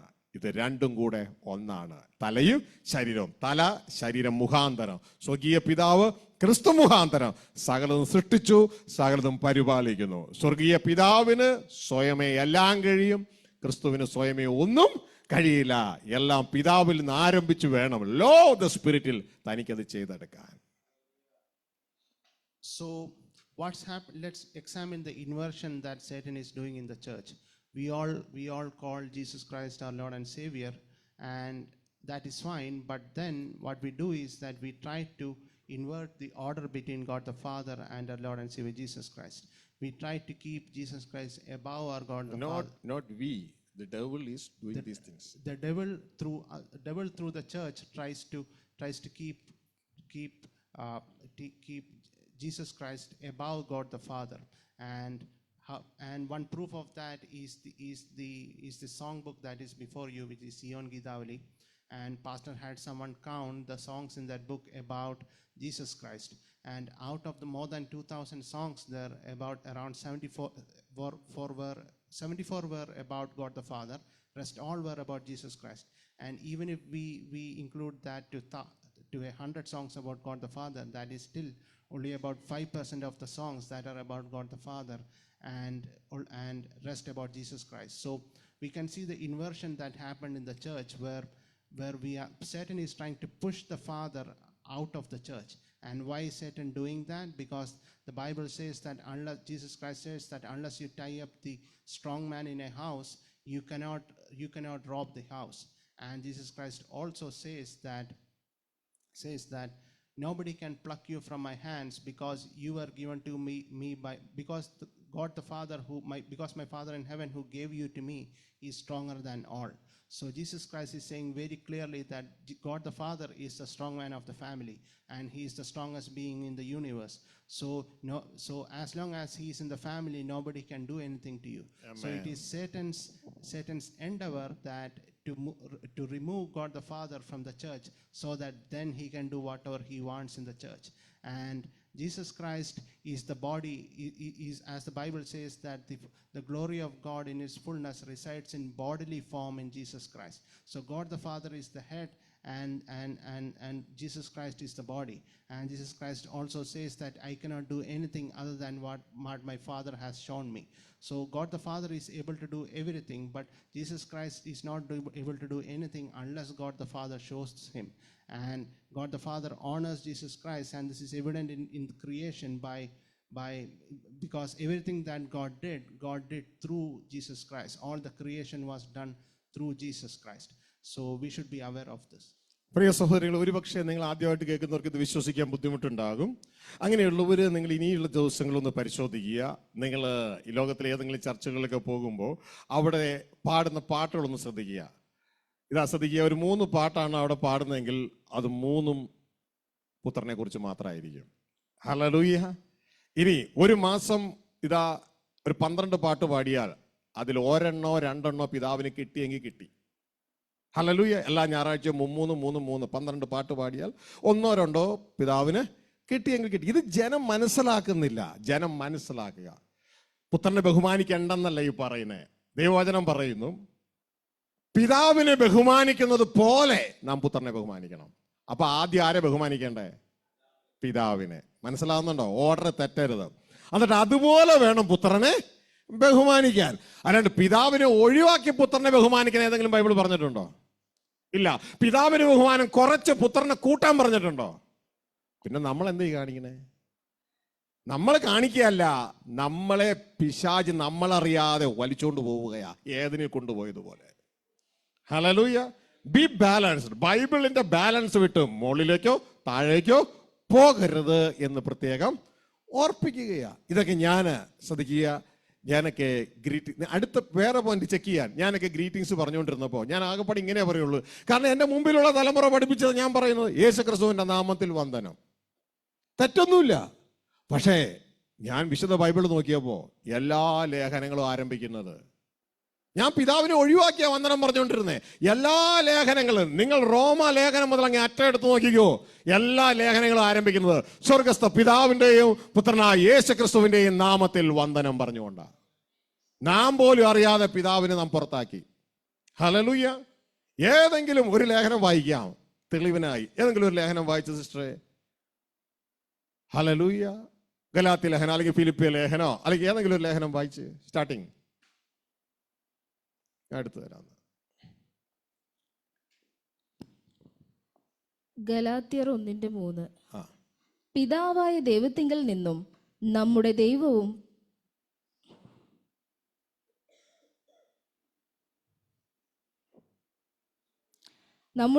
പിതാവുമായോണ്ട് ഇഷ്ടപ്രകാരം ഇപ്പോഴത്തെ ദുഷ്ടലോകത്തിൽ നിന്നും നമ്മെ വിടുവിക്കേണ്ടതിനും നമ്മുടെ പാപങ്ങൾ നിമിത്തം തന്നെത്താൻ ഏൽപ്പിച്ചു കൊടുത്തവനുമായി നമ്മുടെ കർത്താവായ യേശുക്രിസ്തുവിങ്കൽ നിന്നും നിങ്ങൾക്ക് കൃപയും സമാധാനവും ഉണ്ടാകട്ടെ. ശ്രദ്ധിക്കുക, പിതാവായ ദൈവത്തിൽ നിന്നും കർത്താവായ യേശുക്രിസ്തുവിൽ നിന്നും കൃപയും സമാധാനം ഉണ്ടാകട്ടെ. ഇനിയിപ്പോ സഹോദരി അവിടെ ഒരല്പം ഇച്ചിരി ഇങ്ങനെ വിക്കിയതുകൊണ്ട് ആൾ വിചാരിക്കുക എന്തൊക്കെയോ സൂത്രപ്പണി ഉണ്ടെന്ന് അവിടെ, അല്ലെ? നമുക്ക് വേറെ ഒന്നും വായിച്ചാട്ടെ. ഫിലിപ്പിയ ലേഖന 1-ാം അധ്യായം അതിന്റെ 1-2 വാക്യം.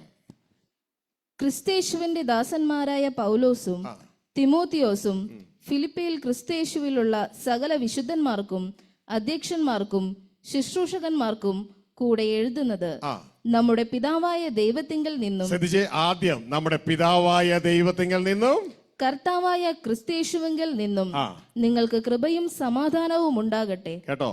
ഇനി എല്ലാ ലേഖനവും വായിച്ചു നോക്കിയോ. ഹല്ലേലൂയ. ഓൾമോസ്റ്റ് ഓൾ ലേഖനത്തിൽ പിതാവായ ദൈവം ഫസ്റ്റ്, കർത്താവായ യേശു സെക്കൻഡ്. ഹല്ലേലൂയ. പിതാവിനെ ഒഴിവാക്കാനല്ല, നമുക്ക് ക്രിസ്തുവിനെ തന്നത് ക്രിസ്തുവിലൂടെ പിതാവിങ്കിൽ എത്തിച്ചേരാനാണ്. ഹല്ലേലൂയ. ഇത് വ്യക്തതയോടെ നാം മനസ്സിലാക്കുക. ദൈവത്തിന്റെ വചനം പറയുന്നു, വഴിയും സത്യവും ജീവനും. ക്രിസ്തു പറയുന്നു, ഞാനാവുന്നു, എന്നിലൂടെ അല്ലാതെ ആരും പിതാവിൽ എത്തിച്ചേർന്നില്ല. എന്നാൽ സാത്താൻ എന്നെ കാണിക്കണേ, നമ്മളിൽ വഴിയും സത്യവും ജീവനും ക്രിസ്തുവാണ്. ക്രിസ്തുവെ കൊണ്ട് പിതാവിനെ ഒഴിവാക്കുന്നു. ഇതെന്ത് ക്രിസ്തീയ വിശ്വാസം? ഇതെന്ത് ക്രിസ്തീയ വിശ്വാസം? നമ്മൾ അറിഞ്ഞിരുന്നെങ്കിൽ നമ്മൾ ഇതിനെ റെസ്പോണ്ട് ചെയ്തേനെ. പക്ഷെ നമ്മുടെ കണ്ണ് കുരുടായിരിക്കുന്നു. ഇന്ന് നിങ്ങളുടെ കണ്ണ് തുറക്കട്ടെ. ഇന്ന് നിങ്ങളുടെ കണ്ണ് തുറക്കട്ടെ, മനസ്സിലാക്കട്ടെ യഥാർത്ഥ ക്രിസ്തീയ വിശ്വാസം നിലകൊള്ളുക. കാരണം നമുക്ക് വേണ്ടി സ്വർഗത്തിൽ ഒരു പന്തി ഒരുക്കിയിട്ടുണ്ട് ദൈവരാജ്യത്തിൽ. അതിൽ നാം പുറത്തു പോകരുതെങ്കിൽ ബൈബിളിലെ ട്രൂ വിശ്വാസത്തിൽ അടിസ്ഥാനമിട്ട് നിലകൊള്ളുക. ഹല്ലേലൂയ. ഇതിൽ നിന്നും കൂട്ടരുത്, ഇതിൽ നിന്നും കുറയ്ക്കരുത്. എല്ലാവരുടെ മുമ്പിൽ ഞെളിഞ്ഞു നിൽക്കുക. ഈ വചനത്തിൽ ഇല്ലാത്ത എന്തെങ്കിലും ഞാൻ പറഞ്ഞിട്ടുണ്ടെങ്കിൽ ചൂണ്ടിക്കാണിക്കുക, തിരുത്തുവാൻ തയ്യാറാണ്. ഹല്ലേലൂയ. വചനത്തിൽ പണിയുക. അതാ യേശു പറഞ്ഞു, ഞാൻ പറയുന്നത് വചനത്തിൽ പണിതാൽ നിങ്ങൾ നിലനിൽക്കും, അല്ല എങ്കിൽ കാറ്റ് മഴ കടന്നു വരുമ്പോൾ നിങ്ങൾ തകർന്ന് താഴെ വീഴും. അങ്ങനെ ഉണ്ടാകരുത് എന്ന് പ്രത്യേകം ഓർപ്പിക്കുക. മത്തായി 7:21, 23 എല്ലാ ദേവദാസന്മാർക്കും വിശ്വാസികൾക്ക് അതുണ്ടായി. യേശു പറഞ്ഞു, ഞാൻ ഒരു കാലത്തും നിങ്ങളെ അറിഞ്ഞിട്ടില്ല. Get out. അത് നമ്മൾ സംഭവിക്കാതിരിക്കട്ടെ. So what's happening in our churches? God the Father said that just like it's a Father's wish that the Son to be honored just like the Father is honored. So it's God the Father's wish that Jesus Christ is honored just like God the Father is honored. But what's happening in the churches? In the churches, either we are removing God the Father altogether, or Satan is removing God the Father altogether from the churches and just honoring Christ, or you are reducing the role of God the Father and increasing the role of Christ. Now, this may sound surprising to many of you who may be listening to this for the first time. But whenever you go to any church, just listen to the songs out there.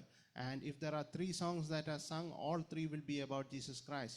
And in a week, in a month, if there are 12 songs that are sung, maybe 1 or 2 will be about God the Father, and rest 10 will be about Jesus Christ. So this is happening throughout the churches. And earlier, as Pastor said, Pastor used to, whenever he greets somebody, he used to greet them as greetings in the name of our Lord Jesus Christ. Now, he used to do that because that was how everybody does it, and that's how he practiced it. But later on, when he read the epistles, every single one of them does not start like that. They start in a different way. Let's read the book of Philippians chapter 1, 1 verse 1 and 2. And here it says, Paul and Timothy, servants of Christ Jesus, to all the saints in Christ Jesus at Philippi, together with the overseers and deacons. Grace and peace to you from God our Father and the Lord Jesus Christ. In every single place, they starts with God our Father and then the Lord Jesus Christ. And that's the order that is in the Bible.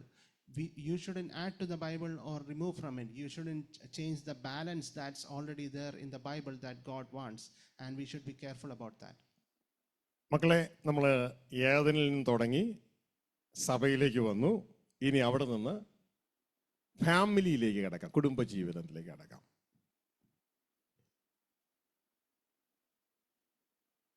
ഇവിടെയാണ് നമ്മളിലെ പല കുഴപ്പങ്ങളും നമ്മൾ തിരിച്ചറിയാൻ പോകുന്നത്. കുടുംബജീവിതത്തിലും വിഷയം ഇത് തന്നെയാണ്. ശരീരത്തെ എടുത്ത് പിശാച് തലയാക്കും. അതാണ് നല്ലൊരു പങ്ക് കുടുംബങ്ങളും തകരാനായിട്ട് കാരണമായി തീർന്നത്. 1 കൊരിന്ത്യർ 11:3 നാം പഠിച്ചു ഓർഡർ അല്ലേ? സ്ത്രീയുടെ തല പുരുഷൻ, ക്രിസ്തുവിന്റെ തല ദൈവം. സഭയിൽ പിശാച് ചെയ്യുന്നത് ക്രിസ്തുവിന്റെ തല ദൈവമായിരിക്കാൻ അനുവദിക്കത്തില്ല. പകരം ക്രിസ്തുവെ ഉയർത്തി തലയുടെ മുകളിൽ കൊണ്ടുപോകും. ഹല്ലേലൂയ. അങ്ങനെയുള്ള വ്യക്തിത്വങ്ങളാണ് അവസാനം ക്രിസ്തു പറയുന്നത്, എന്നെ കർത്താവേ കർത്താവ് എന്ന് പറഞ്ഞിട്ടൊന്നും ഒരു കാര്യമില്ല, എൻ്റെ പിതാവിൻ്റെ ഇഷ്ടം ചെയ്യുന്നവനാണ് സ്വർഗ്ഗത്തിൽ കിടക്കുന്നത്.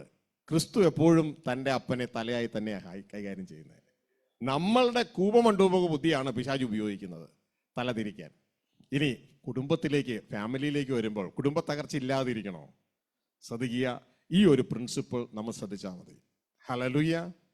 ഞങ്ങൾ സഹോദരിമാരെ എപ്പോഴും മനസ്സിലാക്കുക, നിങ്ങൾ ദൈവവചനപ്രകാരം ഈ ഫേസിൽ, ശ്രദ്ധിച്ചു കേൾക്ക് ഞാൻ പറയുന്നത്, ഈ ഫേസിൽ, ജഡത്തിന്റെ ഫേസിൽ നിങ്ങൾ തലയല്ല, ശരീരമാണ്. എന്നാൽ അടുത്ത ഫേസിൽ നിങ്ങൾ ജീവന്റെ കൃപയ്ക്ക് തുല്യ പങ്കാളികളാണ്. ഈ ഒരു തിരിച്ചറിവുണ്ടായി തലയാകാനുള്ള ആഗ്രഹം മുഴുവൻ കുഴിച്ചു മൂടിയാൽ നിങ്ങളുടെ കുടുംബം മനോഹരമായി പോകാനിടയാവും. ഹല്ലേലൂയ. അപ്പോൾ സാത്താൻ ഇട്ടിരിക്കുന്ന ചിന്തകൾ നമ്മൾ എൻകറേജ് ചെയ്യരുത്, അതിനെ കുഴിച്ചു മൂടണം.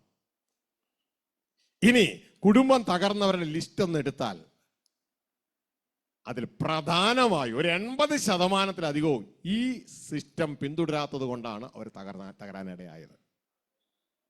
So we saw about how Satan is inverting the correct order in the church.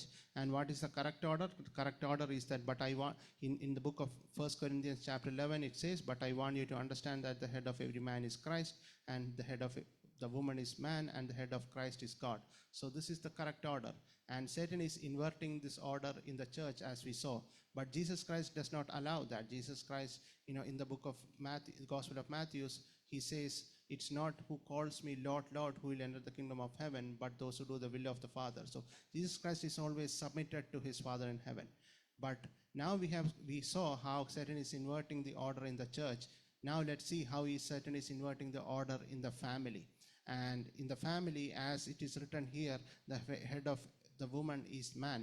But what happens in most of the broken families, if you take the majority of the broken families, the reason why it's broken is because the body tries to invert and become the head. And my advice to the sisters is that in this world, you are not created as the head, you are created as the body. But in the next world, you will be co-heirs of salvation. You will be created equal.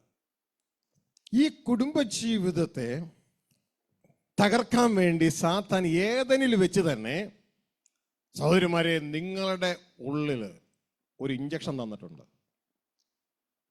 Operation തിയേറ്ററിലേക്ക് കയറി കഴിഞ്ഞാൽ, operation നടക്കുമ്പോൾ അവർക്ക് ബോധം കെടാൻ ഒരു injection കൊടുക്കത്തില്ലേ? ഇതേപോലെ എപ്പോഴാണോ ഹവ്വ സാത്താനെ അനുസരിച്ചത്, അന്ന് നിങ്ങൾക്കൊരു ഇഞ്ചക്ഷൻ തന്നിട്ടുണ്ട്. ഇവർക്ക് വേറെ കൊടുത്തിട്ടുണ്ട്, നിങ്ങൾക്ക് തന്ന ഇഞ്ചക്ഷൻ. ഓക്കെ, തലതിരിക്കണതിനെ കുറിച്ചാണ് പറയുന്നത്. ആ ഇഞ്ചക്ഷൻ സംഭവിച്ചത് എപ്പോൾ? 2 പത്രോസ് 2:19 ഞാൻ ചിന്തിക്കുന്നു. എപ്പോൾ ഒരുവന് കീഴടങ്ങുന്നുവോ അതിൻ്റെ അടിമയായി തീരും. ഒരുവൻ എന്തിനോട് തോൽക്കുന്നുവോ അതിൻ്റെ അടിമ ആയി തീരും. പിശാച് അതിനെ തല തിരിക്കും. അവന് അറിയാവുന്ന ആകപ്പാടെ തല തിരിക്കുന്നതേ ഉള്ളൂ. എടുത്തിക്കൊന്ന് വായിച്ച്. തങ്ങൾ തന്നെ നാശത്തിന്റെ അടിമകളായിരിക്കെ മറ്റവർക്കും സ്വാതന്ത്ര്യത്തെ വാഗ്ദത്തം ചെയ്യുന്നു. ഒരുത്തൻ ഏതിനോട് തോൽക്കുന്നുവോ അതിന് അടിമപ്പെട്ടിരിക്കുന്നു. ഒരുത്തൻ ഏതിനോട് തോക്കുന്നുവോ അതിന് അടിമപ്പെട്ടിരിക്കുന്നു. ഹവ്വ ഏതിനോട് തോറ്റു? പിശാചിനോട് തോറ്റു. അവൻ അടിമപ്പെട്ടിരിക്കുന്നു. ഇത് മനസ്സിലാക്കുക. അന്ന് അവൻ ഇഞ്ചക്ട് ചെയ്ത ഒരു ഇഞ്ചക്ഷനാണ്. നിങ്ങളെ എന്തിനു വേണ്ടി ദൈവം സെറ്റ് ചെയ്തോ ആ ചിന്തയ്ക്ക് ഓപ്പോസിറ്റ് ആക്കി ഇട്ടു നിങ്ങളുടെ അകത്ത്. ഇതാണ് നിങ്ങൾക്ക് സ്ക്രീനിൽ കാണാം. ഉൽപ്പത്തി പുസ്തകം 3:16 മലയാളം ട്രാൻസ്ലേഷനിൽ, നല്ലൊരു പങ്ക് ട്രാൻസ്ലേഷനിൽ അത് കറക്റ്റ് അല്ല. വളരെ വ്യക്തതയോടെ പറയുന്നു, സ്ത്രീകൾ അവരുടെ ഒരു ബലഹീനതയാണ്. യഥാർത്ഥത്തിൽ ദൈവം സ്ത്രീയെ ഉണ്ടാക്കിയത് പുരുഷന് സഹായിയായിട്ടാണ്. എന്നാൽ ആ മനോഭാവം മാറ്റിയിട്ട് പുരുഷന്റെ മേൽ അധികാരം നടത്തുന്ന മാനേജറായി ഒരു ചിന്താഗതി ഇൻസർട്ട് ചെയ്തിട്ടുണ്ട്. അതാണ് സ്ത്രീയുടെ ബലഹീനത. അതാണ് ഉൽപ്പത്തി 3:16 നിങ്ങൾക്ക് സ്ക്രീനിൽ കാണാം. ഇതൊരു ബൈബിൾ ഇട്ടിരിക്കുകയാണ്. നിങ്ങളുടെ മലയാളം ബൈബിൾ ഒന്ന് വായിച്ച്. സ്ത്രീയോട് കൽപ്പിച്ചത്, ഞാൻ നിനക്ക് കഷ്ടവും ഗർഭധാരണവും ഏറ്റവും വർദ്ധിപ്പിക്കും. നീ വേദനയോടെ മക്കളെ പ്രസവിക്കും. നിന്റെ ആഗ്രഹം നിന്റെ ഭർത്താവിനോടാകും, അവൻ നിന്നെ ഭരിക്കും. നിന്റെ ആഗ്രഹം നിന്റെ ഭർത്താവിനോടാകും എന്നായിരുന്നെങ്കിൽ എത്ര നന്നായിരുന്നു. ഏതെങ്കിലും കുടുംബം തകരുമോ? പക്ഷെ കുടുംബം തകർന്നുകൊണ്ടിരിക്കുക. ഇതാ ഇവിടെ NLT ന്യൂ ലിവിംഗ് ട്രാൻസ്ലേഷൻ എഴുതിയിരിക്കുന്ന വായിക്കാം. Then he said to the woman, I will sharpen the pain of your pregnancy, and in pain you will give birth, and you will desire to control your husband. നീ നിന്റെ ഭർത്താവിനെ manage ചെയ്യാൻ ആഗ്രഹിക്കും. 2, but he will rule over you. അവനാണ് തല, അവൻ നിന്നെ വാഴും. ശ്രദ്ധിക്കുക, കുടുംബങ്ങളുടെ ഉള്ളിൽ 2 ശക്തികൾ. ഒന്ന്, സ്ത്രീയുടെ ഉള്ളിൽ പിശാച് ഇഞ്ചക്ട് ചെയ്ത ആ തലതിരിഞ്ഞ ചിന്ത. അവൻ വന്നത് തലതിരിക്കാനാ, ബോഡിയെ തലയാക്കാൻ അവൻ ആഗ്രഹിച്ചു. അവൻ അതിനുള്ള ഇഞ്ചക്ഷൻ അകത്ത് തന്നു, പ്രോഗ്രാം അകത്ത് ഇട്ടു തന്നു. എന്നിട്ട് പറയാണ് ദൈവവചനം, നീ നിന്റെ ഭർത്താവിനെ കൺട്രോൾ ചെയ്യുവാൻ ആഗ്രഹിക്കും. പക്ഷേ ദൈവം അവന്റെ ഉള്ളിൽ കൊടുത്ത ചിന്ത തല, അവൻ നിന്നെ വാഴും. ഹല്ലേലൂയ. ഈ 2 കൂടി കുടുംബത്തിൽ കൂട്ടിയടിക്കും. ആ സമയം കുടുംബം തകരും പലതും. അപ്പോൾ സഹോദരിമാരിവിടെ ചെയ്യേണ്ടത്, ദൈവം വെച്ചിരിക്കുന്നത് ബോഡിയാണെന്ന് മനസ്സിലാക്കി തലയാകാനുള്ള ആഗ്രഹം അങ്ങ് കുഴിച്ചിട്ടേക്കണം. അത് തന്നത് ദൈവമല്ല, പിശാചാണെന്ന് തിരിച്ചറിഞ്ഞ് ഏതിനിൽ ചെയ്തവൻ, സഭയിൽ ചെയ്തവൻ എൻ്റെ വീട്ടിൽ ചെയ്യാൻ ഞാൻ അനുവദിക്കത്തില്ല, അവനെ ഞാൻ പുറങ്കാലുകൊണ്ട് ഓടിക്കും എന്നൊരു ചിന്ത അകത്തുണ്ടെങ്കിൽ കുടുംബങ്ങൾ മനോഹരമായി പോകാൻ ഇടയാകും. Hallelujah. So this desire that is there in the sisters to invert the right order is, in fact, it comes from Satan. It was essentially an injection that Satan gave back in the Garden of Eden, as the Bible says, if you lose to someone, you will be slave to that person. In the same manner, because Satan was able to take control over woman at that time, he was able to give an injection in the heart. And if you read the book of Genesis chapter 3 verse 16, God is telling, in the New Living Translation it says, then he said to the woman, I will sharpen the pain of your pregnancy, and in pain you will give birth, and you will desire to control your husband, but he will rule over you. So from that point of time onwards, the desire of the woman is to control her husband, but because the order is in the other way, the husband will rule over her. So it's important that sisters realize that there is such a desire that Satan has given in their minds, and to turn away from such a desire, realizing that it comes from Satan. പ്രിയ കുഞ്ഞുങ്ങളെ, സഹോദരിമാർ ചിലർക്ക് എന്നോട് എതിർപ്പുണ്ടായി ഈ വചനം പറയുമ്പോൾ. എൻ്റെ ആഗ്രഹം നിങ്ങളെ അത്താഴത്തിൽ എത്തിക്കണമെന്നുള്ളതാണ്. ശ്രദ്ധിച്ചു കേൾക്കുക. ഈ സെയിം ഹെബ്രായ വേർഡ് വീണ്ടും ഒരു പ്രാവശ്യവും കൂടെ ഉൽപ്പത്തിയിൽ ഉപയോഗിച്ചിട്ടുണ്ട്. അതാണ് തൊട്ടടുത്ത അധ്യായം 4-ാം അധ്യായം 7-ാം വാക്യം. അവിടെ സംസാരിക്കുന്നത് കയ്യിനോടാണ്. കയ്യിനോട് പറയുന്നു, പാപം നിന്റെ വാതിക്കെ കിടക്കുന്നു, അതിൻ്റെ ആഗ്രഹം നിന്നോടാകുന്നു. ഇതേ വേട് തന്നെയാണ് സ്ത്രീയുടെ ആഗ്രഹം പുരുഷനോട് ആകുന്നു എന്ന് എഴുതി വെച്ചിരിക്കുന്നത്. സെയിം ഹെബ്രായ വേടാണ് ഉപയോഗിച്ചിരിക്കുന്നത്. ഇവിടെ എഴുതിയിരിക്കുന്നു, നീ നന്മ ചെയ്യുന്നുവെങ്കിൽ പ്രസാദമാകുകയില്ലയോ, നീ നന്മ ചെയ്യുന്നില്ലെങ്കിലോ പാപം നിന്റെ വാതിക്കൽ കിടക്കുന്നു, അതിന്റെ ആഗ്രഹം നിങ്കലേക്കാകുന്നു, നീയോ അതിനെ കീഴടക്കണം. ഇവിടെ പാപം വാതിക്കൽ കിടക്കുന്നു. എന്തിന്? എന്നെയും നിങ്ങളെയും കീഴടക്കാൻ. ഇവിടെ മറ്റൊരു സ്ഥലത്ത് വൈഫ് വാതിക്കൽ കിടക്കുന്നു. എന്തിന്? ഭർത്താവിനെ കീഴടക്കാൻ. രണ്ടും ഒരേ വേർഡാണ്. ശ്രദ്ധയോടെ മനസ്സിലാക്കി ഹാൻഡിൽ ചെയ്യുക. അങ്ങനെ ഒരു റിവേഴ്സ് സിസ്റ്റം പിശാച് അകത്ത് ഇഞ്ചക്ട് ചെയ്തിട്ടുണ്ടെന്ന് തിരിച്ചറിയുക. ഇനിയും നിങ്ങൾ എന്നോട് എതിർക്കാനാണ് ഭാവമെങ്കിൽ വേറൊരു വചനോട് വായിക്കാം. 1 കൊരിന്ത്യർ 11:9. അവിടെ എഴുതിയിരിക്കുന്നു, പുരുഷനെ ഉണ്ടാക്കിയത് സ്ത്രീക്ക് വേണ്ടി അല്ല. ഞെട്ടരുത്. പുരുഷനെ ഉണ്ടാക്കിയത് സ്ത്രീക്ക് വേണ്ടി അല്ല, പക്ഷെ സ്ത്രീയെ ഉണ്ടാക്കിയത് പുരുഷന് വേണ്ടിയാണ്. അപ്പൊ ചോദിക്കും, പുരുഷനെ ആർക്ക് വേണ്ടി ഉണ്ടാക്കിയത്? പുരുഷനെ ഉണ്ടാക്കിയത് ദൈവ ഇഷ്ടം ചെയ്യാനാണ്. ഹല്ലേലൂയ. സ്ത്രീയെ ഉണ്ടാക്കിയത് ആ ദൈവ ഇഷ്ടത്തിന് പുരുഷനോട് ചേർന്ന് സഹായിക്കാനാ. അങ്ങനെ രണ്ടുപേരും കൂടി ദൈവ ഇഷ്ടം ചെയ്യും. പിടുത്തം കിട്ടിയോ? ഹല്ലേലൂയ. വായിച്ചേ 1 കൊരിന്ത്യർ 11:9. പുരുഷൻ സ്ത്രീക്കായിട്ടല്ല, സ്ത്രീ പുരുഷനായിട്ടല്ലോ സൃഷ്ടിക്കപ്പെട്ടത്. ശ്രദ്ധിച്ചു കേൾക്കുക. പുരുഷൻ, സഹോദരങ്ങൾ ശ്രദ്ധിച്ചു കേൾക്കുക. ബൈബിൾ പലപ്പോഴും ഇങ്ങനെ ഒരു വേടൊക്കെ പറയുന്നുണ്ട്, നിന്റെ തലയണ മന്ത്രത്തിൽ മയങ്ങിപ്പോയോ എന്നൊക്കെ. ശ്രദ്ധിച്ചു കേൾക്കുക.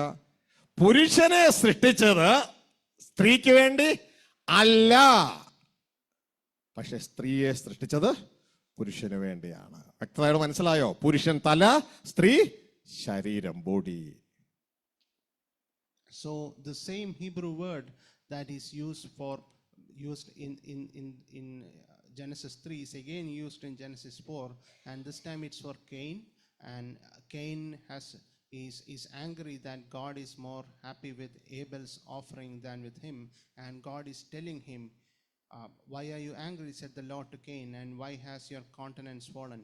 If you do what is right, will you not be accepted? But if you refuse to do what is right, sin is crouching at your door. It desires you, but you must master it. For here also the idea of sin is that sin wants to control Cain. So realize that there is always an injection that Satan has given, by which you will have sisters will have a desire to control their husbands. And another example is 1 Corinthians chapter 11 verse 9. It is written, neither was man created for woman, but woman for man. So here it is clear that woman was created for man, but man was not created for woman. So why was man created? Man was created for God. Man was created to serve God, and woman is created to help man, and together both man and woman is supposed to serve God. But if you are trying to invert that order, that will lead to destruction. ശ്രദ്ധിക്കുക.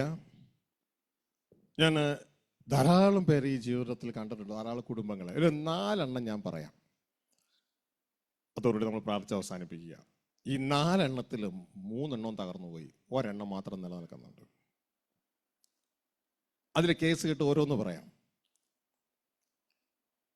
ഒരു ഹസ്ബൻഡുമായിട്ട് deal ചെയ്യാൻ ഇടയായപ്പോൾ അദ്ദേഹം എന്നോട് പറഞ്ഞത്, ഞാൻ ഡിവോഴ്സിന് case കൊടുത്തിരിക്കുക. ഈ സമയത്ത് ഞാൻ ചോദിച്ചു, അതെന്താ ഈ കാര്യം? അവള് എപ്പോഴും എനിക്കെതിരെയാ. കഴിഞ്ഞ ദിവസം എനിക്കെതിരെ വന്ന്, എൻ്റെ അമ്മയ്ക്കെതിരെ വന്ന് അമ്മയുടെ തലയ്ക്ക് അടിച്ചു. അമ്മ തല പൊട്ടി സ്റ്റിച്ചിട്ടിരിക്കുക. ഞാൻ പറഞ്ഞ അനുസരിക്കത്തില്ല. ഇങ്ങനെ ഒന്നിനെയും കൊണ്ട് പോകാൻ എനിക്ക് വയ്യ. അധികം താമസിയാതെ 2 കേസ് പോയി കിടക്കാം.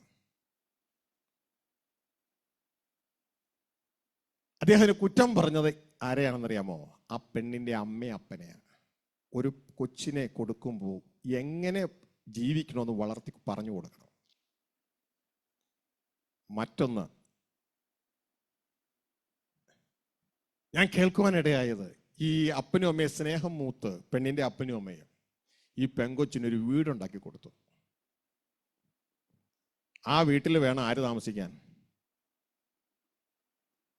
ഈ ഭർത്താവ് താമസിക്കാൻ. എങ്ങനെയായിരിക്കും അങ്ങനെ താമസിക്കുമ്പോൾ ഈ മോളുടെ മനോഭാവം? ചിന്തിച്ചു നോക്ക്. ആ വീട് തന്നെ അവളെ തലയാക്കും. ശരിയല്ലേ? അത് രണ്ടായി പോയി. ഞാൻ വേറൊരു ഭർത്താവിനെ കണ്ടു. അദ്ദേഹത്തിന്റെ ഇങ്ങനെയാണ് അദ്ദേഹം പറഞ്ഞത്, അവളുടെ വീട്ടുകാർ അവക്കൊരു എമൗണ്ട് ഫിക്സ്ഡ് ആയിട്ട് ഇട്ട് കൊടുത്തു. അന്ന് മുതൽ അവളുടെ ഭാവം അങ്ങ് മാറി, അവളങ്ങ് തലയായി. ഇന്ന് ആ കുടുംബമില്ലാതെ രണ്ടാ. ശ്രദ്ധിച്ചു മനസ്സിലാക്കുക. പിന്നെ വേറൊരാളെ കണ്ടു. അയാൾ പറഞ്ഞത് ഇങ്ങനെയാണ്, ഒരിക്കൽ കുടുംബത്തിലൊരു പ്രശ്നം ഉണ്ടായപ്പോ എൻ്റെ ഭാര്യ അലറി വന്നിട്ട് പറഞ്ഞു, ഞാൻ വെറുതെ ഒന്നുമല്ല, വെല്ല വീട്ടിൽ നിന്നുമല്ല കയറി വന്നേ, ഞാൻ കൊണ്ടാ വന്നേ എന്ന് പറഞ്ഞപ്പോ ഇദ്ദേഹം മാറി നിന്ന് ഒരു ചെക്ക് എഴുതി എന്നിട്ട് നേരെ കൈ കൊടുത്തു. എത്രയാ കൊണ്ടുവന്നേ? ഇത് പിടിച്ചോ, ഇനിയുടെ മേലിൽ കണ്ടുപോകരുത്. ആ സ്ത്രീ അത് സ്വീകരിച്ചില്ലെന്ന് മാത്രമല്ല, ഇന്നും ആ കുടുംബം മനോഹരമായി നിലകൊള്ളുന്നു. ഹല്ലേലൂയ. ബോഡി എപ്പോഴും ബോഡി ആയിരിക്കാൻ അനുവദിക്കുക. സ്ത്രീയുടെ വീട്ടുകാർ സ്ത്രീയെ പഠിപ്പിക്കുക, മോളെ നീ ബോഡിയാ, തല അല്ല. എന്നിട്ട് ക്രിസ്തു സഭയെ കൊണ്ടുപോകുന്നത് പോലെ ഭാര്യ ഉപദ്രവിക്കാതെ അവളെ സ്നേഹിച്ച് പോറ്റി പുലർത്തെ, അവളും ജീവന്റെ കൃപയ്ക്ക് തുല്യ പങ്കാളി എന്നറിഞ്ഞ് ഒരുമിച്ച് മാതൃകയായൊരു ജീവിതം കാഴ്ചവെക്കുക. പിശാചിന് ഇടം കൊടുക്കരുത്. പിശാചാണ് ബോഡിയെ കയറി തലയാക്കുന്നത്. അവൻ ഉണ്ടാക്കി തരുന്നത് നമ്മുടെ ബലമല്ല, ബലഹീനതയാണ്. എവിടെയൊക്കെ സ്ത്രീ തല പൊക്കിയോ അവിടെയൊക്കെ ഒന്നില്ലെങ്കിൽ പുരുഷൻ ആത്മാഭിമാനം വെടിഞ്ഞ് ഒരു ശരീരം പോലെ ഒരു അടിമയായി ജീവിക്കണം. അല്ല എങ്കിൽ എന്നിട്ട് അവസാന നരകത്തിലേക്ക് യാത്രയാകും. ശ്രദ്ധിക്കുക. അല്ല എങ്കിൽ ദൈവവചനത്തിലെ കുടുംബം പോലെ ഇതാ സ്വകീയ പിതാവ് സകലത്തിൻ്റെയോടെ അവൻ യേശു ആ അപ്പന് കീഴടങ്ങി ഇരിക്കുന്നു. യേശു ആരാ? സർവപ്രപഞ്ചത്തിന്റെ രാജാവാ. പക്ഷേ അപ്പന് കീഴടങ്ങിയിരിക്കുന്നു. നമ്മൾ സഭ ക്രിസ്തുവിന് കീഴടങ്ങിയിരിക്കുന്നു. ഇതേപോലെ പോയാൽ ജീവിതം മനോഹരമാകും. സ്വർഗരാജ്യത്തിലെ അത്താഴം നമുക്ക് നഷ്ടപ്പെടുകയില്ല. ദൈവം ഈ സന്ദേശത്താൽ ഏവരെ സഹായിക്കട്ടെ. ഇതാണ് യേശയ്യാ 53 സ്വർഗത്തിലെ ദൈവം ഒരുക്കിയെടുക്കുന്നത്. ഹല്ലേലൂയ. ആ പുത്രൻ ഒരു ബലഹീനത കൊടുത്തു. ആ ബലഹീനത യഥാർത്ഥത്തിൽ ബലഹീനതയല്ല, അത് നമ്മുടെ ബലമാണ്. ഇതാണ് വിശുദ്ധ പൗലോസ് പറയുന്നത്. ഇതാ ദൈവത്തിന്റെ ശക്തി, ക്രിസ്തുവിന്റെ ശക്തി എന്നിൽ തികഞ്ഞു വരേണ്ടതിന് ഞാൻ എൻ്റെ ബലഹീനതയിൽ പ്രശംസിക്കുന്നു. ഹല്ലേലൂയ. ബലഹീനതയിലാണ് ആ ശക്തി തികഞ്ഞ് വരുന്നത് എന്ന് തിരിച്ചറിഞ്ഞുകൊണ്ട് പ്രിയ സഹോദരങ്ങളെ, നമ്മുടെ ജീവിതം ധന്യമാകുക, ദൈവകൃപയിൽ ആശ്രയിക്കുക. ഒരു കാര്യം മനസ്സിലാക്കുക, എന്തു വർദ്ധിച്ചാലും അതിൻ്റെ കൂടെ വർദ്ധിക്കുന്നതാണ് നിഗളം. നിഗളം നമ്മളെ തലയാക്കും, ബോഡിയാക്കത്തില്ല. ഹല്ലേലൂയ. ഇതുകൊണ്ടാണ് വിശുദ്ധ പൗലോസ് പറയുന്നത്, വെളിപ്പാടുകളുടെ ആധിക്യ നിമിത്തം ഞാൻ അതിയായി നിഗളിച്ചു പോകാതിരിപ്പാൻ. വെളിപ്പാട് കിട്ടിയാലും ധനം കിട്ടിയാലും ആരോഗ്യം കിട്ടിയാലും സൗന്ദര്യം കിട്ടിയാലും വിദ്യാഭ്യാസം കിട്ടിയാലും എന്തും ഓട്ടോമാറ്റിക് കയറി വരുന്നതാണ് നിഗളം. അത് നമ്മളെ തലയാക്കും. എന്നാൽ നമ്മുടെ നല്ല സ്വഭാവമാണ് ക്രിസ്തുവിന്റെ സ്വഭാവം. ഞാൻ സൗമ്യതയും താഴ്മയുള്ളവനുമാകിയാൽ എൻ്റെ നുകമേറ്റ് എന്നോട് പഠിപ്പിൻ, എങ്കിൽ നിങ്ങളുടെ സോൾസിന് ആശ്വാസം കിട്ടും. ദൈവം സഹായിക്കട്ടെ. കൂട്ടായിരിക്കട്ടെ. നമുക്ക് ഒരുമിച്ച് തിരുവത്താഴ ശുശ്രൂഷയിലേക്ക് കടക്കാം. So Pastor told 4 examples of what happened when the inversion happened in the family. In the first example, there was a family, and Pastor was speaking to the husband. Husband had filed for a divorce, and he said that my wife is always quarreling with me, and she recently hit my mother, and we had to give her stitches, and that family moved to divorce. In the second example, we had a case where the parents of the even in the first example, the husband was blaming the parents of the wife because they did not taught her well. That's what he was saying. And in the second example as well, the parents gave the wife a house, and everybody, the husband, everybody was staying in that house, and naturally the wife became the head of the house, and this led to divorce. And in the third case, and in another case, in the final case, in the third case, there was Fixed deposit. the parents gave the wife a large amount as fixed deposit, and the husband says that from that point onwards, she doesn't listen to me. She has tried to become the head, and again this led to divorce. And in the fourth case, we had an instance where the wife became angry with the husband and told her that I did not come here empty-handed. And he immediately took a check and wrote an amount and said that this is the amount you came here, now you can go. And she didn't accept that check, and finally they were reconciled, and they are living together. So we have a situation where, so whenever the order is inverted, it would lead to destruction of the family. And coming back to the original topic, so we see in the book of Isaiah chapter 53 verse 10, we see that God allowed a weakness for his son Jesus Christ, and that weakness became the strength for every one of us.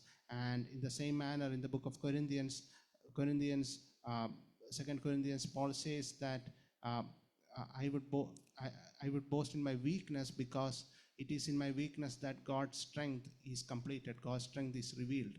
So it is so. Whenever God gives us success, it typically, sometimes it leads to arrogance, and whenever there is an arrogance, it leads to fall. And Paul says that God gave a spear in his body, so that he doesn't, due to the increasing amount of visions, he does not become arrogant.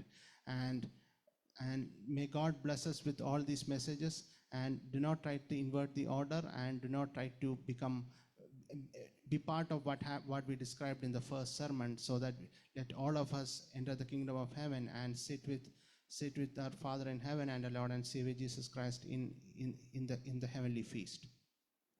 നമുക്ക് എഴുന്നേക്കാം, കണ്ണുകളടയ്ക്കാം, പ്രാർത്ഥിക്കാം. കേട്ട വചനത്തിന്റെ മുമ്പാകെ നമുക്ക് നമ്മളെ തന്നെ ഏൽപ്പിക്കാം. ദൈവം നമ്മളോട് പറഞ്ഞത്, ദൈവം അനുവദിക്കുന്ന ബലഹീനതകൾ ഒരുപക്ഷെ നമുക്ക് അപ്പോൾ പ്രയാസമെന്ന് തോന്നാം, പക്ഷെ അത് നമ്മളുടെ ശക്തിയാണ്, അത് നമ്മുടെ നന്മയാണ്. തൻ്റെ പുത്രന് ബലഹീനത അനുവദിച്ചു, പക്ഷേ ഇന്ന് നാം തിരിച്ചറിയുന്നു അത് നമ്മുടെ ശക്തിയാണ്. പൗലോസിന്റെ ജീവിതത്തിൽ ബലഹീനതയുണ്ടായിരുന്നു. അദ്ദേഹം അത് വിട്ടുമാറുവാൻ 3 പ്രാവശ്യം ദൈവത്തോട് അപേക്ഷിച്ചു. എന്നാൽ ദൈവം പറഞ്ഞു,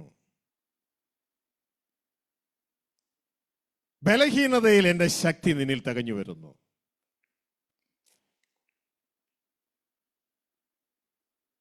അതുകൊണ്ട് പൗലോസ് പറയുന്നു, അതുകൊണ്ട് ഞാൻ എൻ്റെ ബലഹീനതയെക്കുറിച്ച് കൂടുതൽ പ്രശംസിക്കും. ബലഹീനതയിൽ ദൈവത്തിൻ്റെ ശക്തി എന്നിൽ തികഞ്ഞു വരുന്നു. ബോഡിയെ തലയാക്കുവാൻ തക്കവണ്ണം പിശാച് ബലപ്പെടുത്തും. അത് നന്മയ്ക്കല്ല, തിന്മയ്ക്കാണ്. ദൈവം വെച്ച ഓർഡറിനെ തല തിരിക്കരുത്. പിശാച് ഏദൻ മുതൽ അതിനെ തല തിരിക്കുവാൻ കടന്നു വരികയാണ്. ഏദനിൽ, സഭയിൽ, കുടുംബത്തിൽ. എന്നാൽ ഇത് തിരിച്ചറിഞ്ഞുകൊണ്ട് ദൈവം വെച്ച വ്യവസ്ഥയിൽ തന്നെ ഞാൻ നിൽക്കും. ഇതല്ല യഥാർത്ഥ ജീവിതം. യഥാർത്ഥ ജീവിതത്തിലേക്കുള്ള ഒരു സ്റ്റെപ്പിംഗ് സ്റ്റോൺ മാത്രമാണ് ഈ ജഡത്തിലെ ജീവിതം എന്ന് തിരിച്ചറിഞ്ഞുകൊണ്ട് നമുക്ക് ക്രിസ്തുവെ അനുസരിച്ചും അനുഗമിച്ചും ക്രിസ്തുവിലൂടെ സ്വകീയ പിതാവിൻ്റെ ഭവനത്തിലെത്താൻ, ആ അത്താഴത്തിലിരിപ്പാൻ നമുക്ക് നമ്മളെ തന്നെ ദൈവകരങ്ങളിൽ ഏൽപ്പിക്കുക. ആ അത്താഴത്തിൻ്റെ ഒരു പ്രതീകവും കൂടെയാണ് ഇന്ന് ഈ തിരുവത്താഴ ശുശ്രൂഷ. ദൈവകരങ്ങളിലേക്ക് സമർപ്പിക്കാൻ പ്രാർത്ഥിക്കാം. ഞങ്ങളുടെ സ്വർഗസ്ഥ പിതാവേ, അങ്ങ് തന്ന ഈ 2ാമത്തെ ഫുഡിനായി ഞങ്ങൾ നന്ദി പറയുന്നു. പ്രിയ നല്ല പിതാവേ, സാത്താൻ വരുന്ന അറുക്കാനും മുടിക്കാനും നശിപ്പിക്കാനുമാണ്. അവൻ തലതിരിച്ച്, അങ്ങ് വെച്ച വ്യവസ്ഥയെ തലതിരിച്ച് ഞങ്ങളെ അങ്ങിൽ നിന്ന് അകറ്റുവാൻ ശ്രമിക്കുമ്പോൾ അങ്ങയുടെ ആത്മാവ് അങ്ങയുടെ ദാസന്മാരിലൂടെ തല തിരിഞ്ഞതിനെ നേരെയാക്കി ഞങ്ങളെ അങ്ങിലേക്ക് അടുപ്പിക്കുന്നതിനായി നന്ദി. ഈ വചനം ഇപ്പോൾ കേൾക്കാൻ പോകുന്ന ഓൺലൈനിലൂടെ MP3യിലൂടെ ഒക്കെ കേൾക്കാൻ പോകുന്ന എല്ലാ മക്കളെയും അങ്ങയുടെ കരങ്ങളിൽ ഏൽപ്പിക്കുന്നു. അവരെല്ലാവരും ആ ദൈവരാജ്യത്തിലെ ആ താഴത്ത് എത്തിച്ചേരുവാൻ അങ്ങ് സഹായിക്കണമേ എന്ന് പ്രാർത്ഥിക്കുന്നു. ഞങ്ങളുടെ സ്വന്തം കഴിവ് ഞങ്ങൾ ആശ്രയിക്കുന്നില്ലപ്പാ. ഞങ്ങളെ സ്വയത്തിലാക്കി കളഞ്ഞു പിശാച്. എന്നാൽ ഞങ്ങൾ സ്വയത്തെ ത്യജിച്ച് ക്രിസ്തുവിലൂടെ അങ്ങിൽ നിന്ന് ആരംഭിപ്പാൻ ഞങ്ങളെ തന്നെ ഏൽപ്പിക്കുകയാണ്. അങ്ങയുടെ അത്ഭുതകരങ്ങളിൽ ഏൽപ്പിക്കുന്നു. ഈ മക്കളുടെ സകല ആവശ്യങ്ങളുടെ മേലും അങ്ങ് കൂട്ടായിരിക്കണമേ. രോഗികളായിരിക്കുന്നവരങ്ങ് സൗഖ്യമാക്കണമേ. ഇപ്പോൾ രോഗങ്ങളാൽ, മറ്റു ഭാരങ്ങളാൽ, സമാധാനമില്ലായ്മയാൽ, കടഭാരത്താൽ വലയുന്നവർ ദൈവസന്നിധിയിലേക്ക് തങ്ങളുടെ അപേക്ഷകളൊന്ന് ഉയർത്തിയാട്ടെ. പാപം എവിടെയെങ്കിലും ഓർപ്പിക്കുന്നുവെങ്കിൽ യേശു രക്തത്താൽ കഴുകപ്പെടുവാൻ ഏൽപ്പിച്ചു കൊടുത്താണ്. യേശു ക്രിസ്തുവിന്റെ അധികാരമുള്ള നാമത്തിൽ ഇപ്പോൾ സമർപ്പിക്കപ്പെട്ട, ഇനിയും ഈ സന്ദേശം കേൾക്കുമ്പോൾ സമർപ്പിക്കപ്പെടാൻ പോകുന്ന എല്ലാ മക്കളുടെയും ജീവിതത്തിൽ ഈ പ്രാർത്ഥന ഫലിക്കട്ടെ. യേശു ക്രിസ്തുവിന്റെ അധികാരമുള്ള നാമത്തിൽ സ്വർഗത്തിലെ ദൈവത്തിന്റെ മക്കൾ ഈ ഭൂമിയിലുള്ള ഈ മക്കളുടെ മേൽ വ്യാപരിച്ചു കൊണ്ടിരിക്കുന്ന എല്ലാ ദുഷ്ടന്റെ ആധിപത്യങ്ങൾ യേശുവിന്റെ നാമത്തിൽ മാറട്ടെ എന്ന് കൽപ്പിക്കുകയാണ്. എല്ലാ പൈശാചിക ശക്തികളും മാറട്ടെ എന്ന് കൽപ്പിക്കുകയാണ്. എല്ലാ രോഗങ്ങളും, എല്ലാ വേദനകളും, എല്ലാ തിന്മകളും യേശുവിന്റെ നാമത്തിൽ മാറട്ടെ എന്ന് കൽപ്പിക്കുകയാണ്. എല്ലാ ഈവിൾ ഫോഴ്സുകളും മാറട്ടെ എന്ന് കൽപ്പിക്കുകയാണ്. ഈ കുടുംബങ്ങളിൽ ദൈവത്തിന്റെ സമാധാനം കൽപ്പിക്കുന്നു, ദൈവത്തിന്റെ ഐശ്വര്യം കൽപ്പിക്കുന്നു, ദൈവത്തിന്റെ നന്മകൾ കൽപ്പിക്കുന്നു. ഈ മക്കൾ അനേകരെ നേടുന്ന മക്കളായി അവരോടൊപ്പം ദൈവരാജ്യത്തിൽ പന്തിക്കിരിക്കട്ടെ. സർവമഹത്വവും പിതാവിന് യേശുവിൻ നാമത്തിൽ തന്നെ. കരങ്ങളെ അടിച്ച് ദൈവത്തിന് മഹത്വം കൊടുത്തേ. താങ്ക് യു അപ്പ. Thank you for your message. Thank you അപ്പ. Thank you in Jesus name. Glory. ദൈവം നിങ്ങളെ അവരെ സഹായിക്കട്ടെ, കൂട്ടായിരിക്കട്ടെ. Thank you very much. Praise the lord. പ്രാർത്ഥനയോടെ എല്ലാവർക്കും ദൈവസന്നിധിയിൽ ഇരിക്കാം.